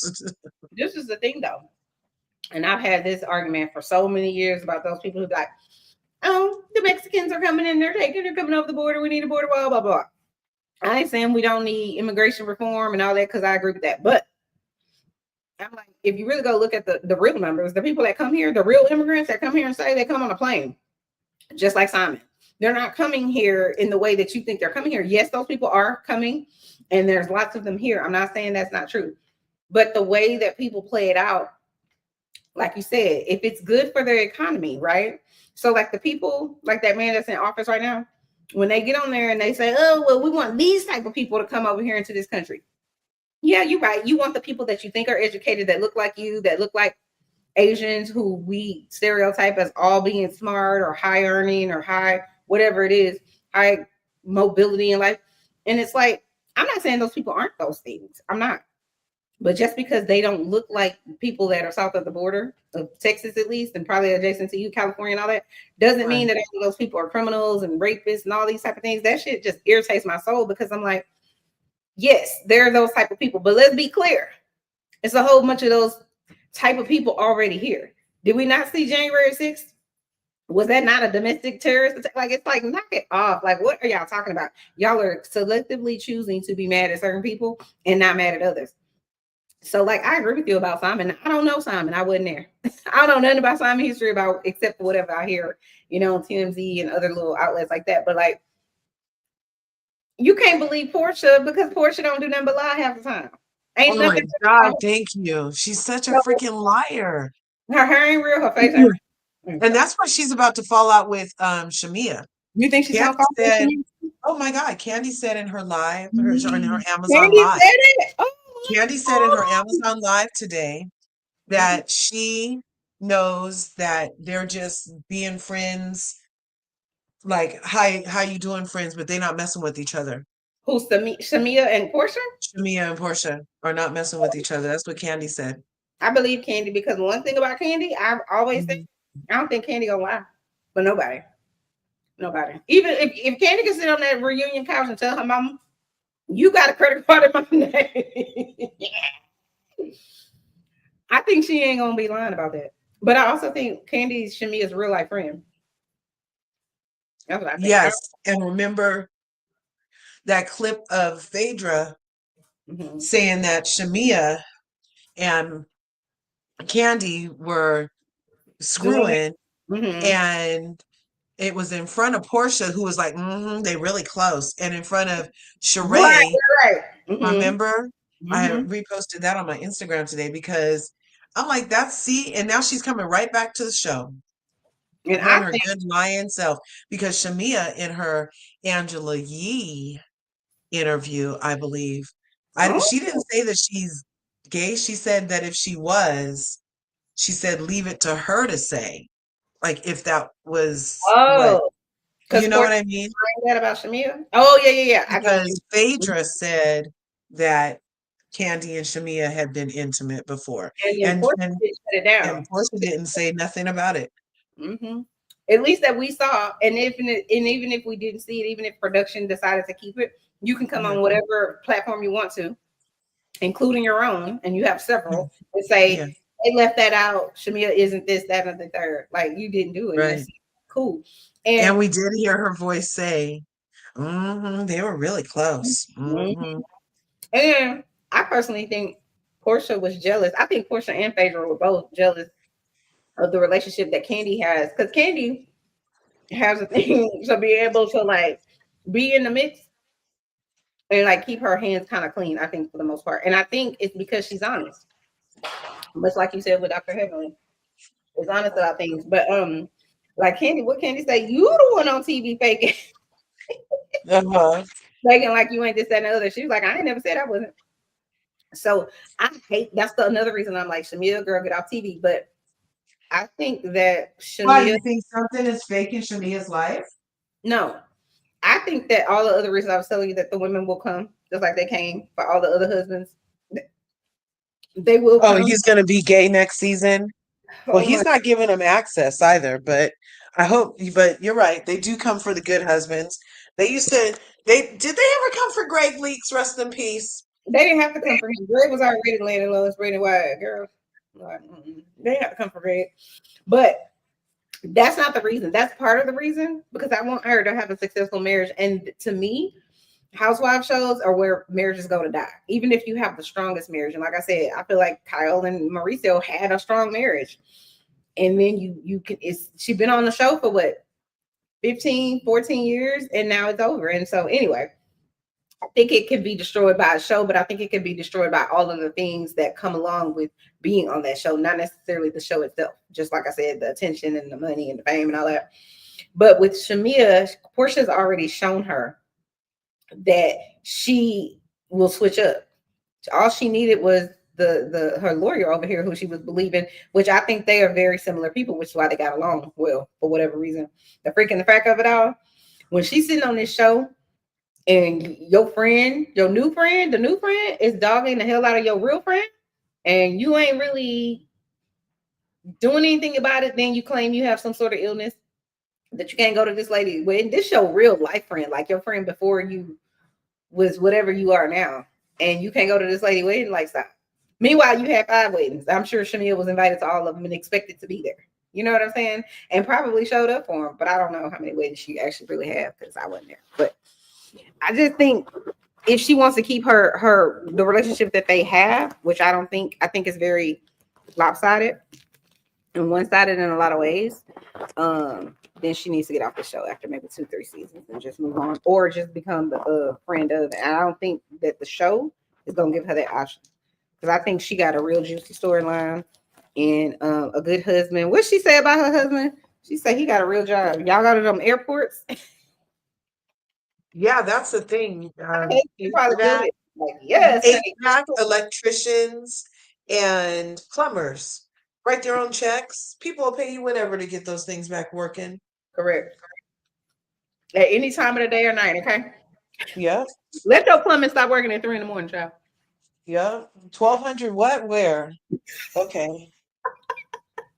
And we got a trip fee. We got trip charge. So if something happens, we also charge you for that.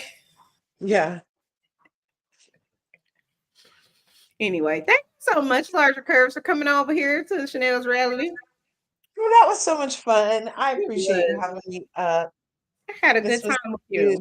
Yes. And I be on other people's channels now. Look, and now my channel then got all the way, girl. Like, I think I'm at 500 now, because by myself, I wasn't really getting there. Even though, I mean, it's like I don't really care about that. At first, I did, and then I was just kind of like, you have to be a person who has enough time, energy, and interest to be really, in my opinion, successful. And you have to have a niche or a population of people that really want to help you grow and know how to grow.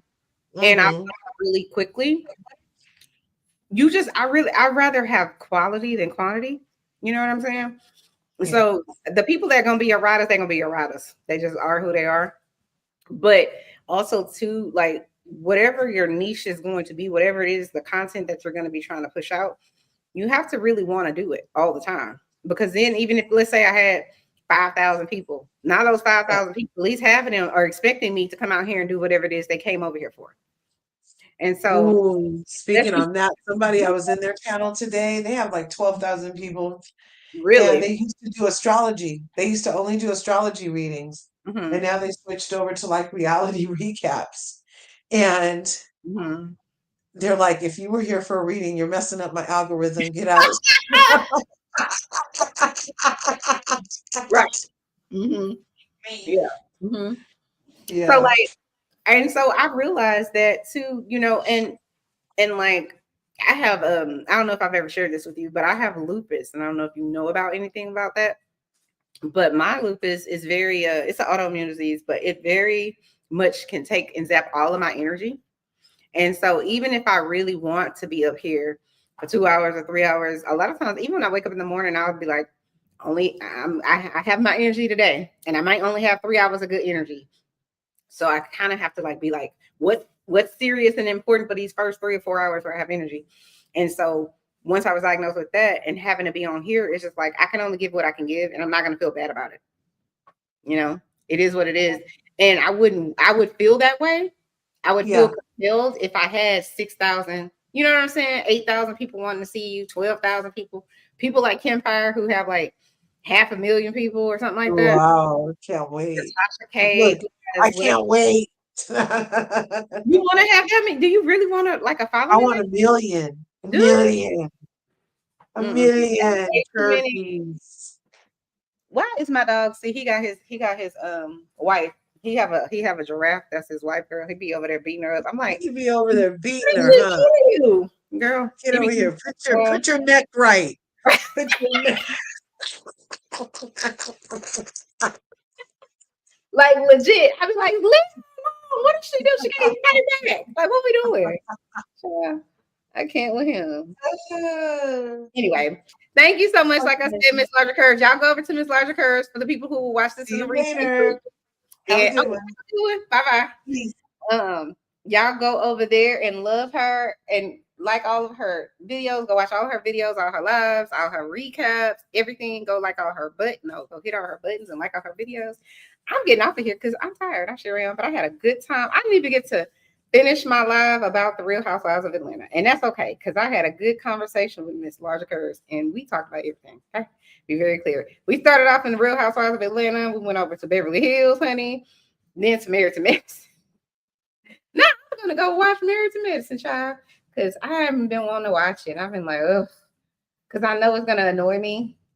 Not because it's not a good show, but there's something in the show that's gonna annoy me. And I'm one of those people that like to watch things and binge watch them. So now I get to go binge watch. I don't even know what episode we on, but I think this next episode is going to be the first part of the reunion. So I'm gonna go watch it. I don't think I'm gonna recap it because it's probably way too much. Maybe we'll just talk about it on the live or something like that. But thank you guys for coming, joining in, hanging in there. I've been on here for almost 4 hours or something like that, 3 hours and 30 minutes, 17 minutes. And now I'm gonna go eat and then I'm going to bed. Thank y'all. Hit the like button, hit the subscribe button. Thank you guys for watching. Talk to you later. Thank you for tuning in for another episode of Chanel's Reality. Because this dog, Bentley, leave me alone. He's just walking around. It's because I'm talking. He would be in that bed over there if I wasn't talking. But because I'm on here talking, I clearly must want his attention. I can't. Bye guys. Talk to you later.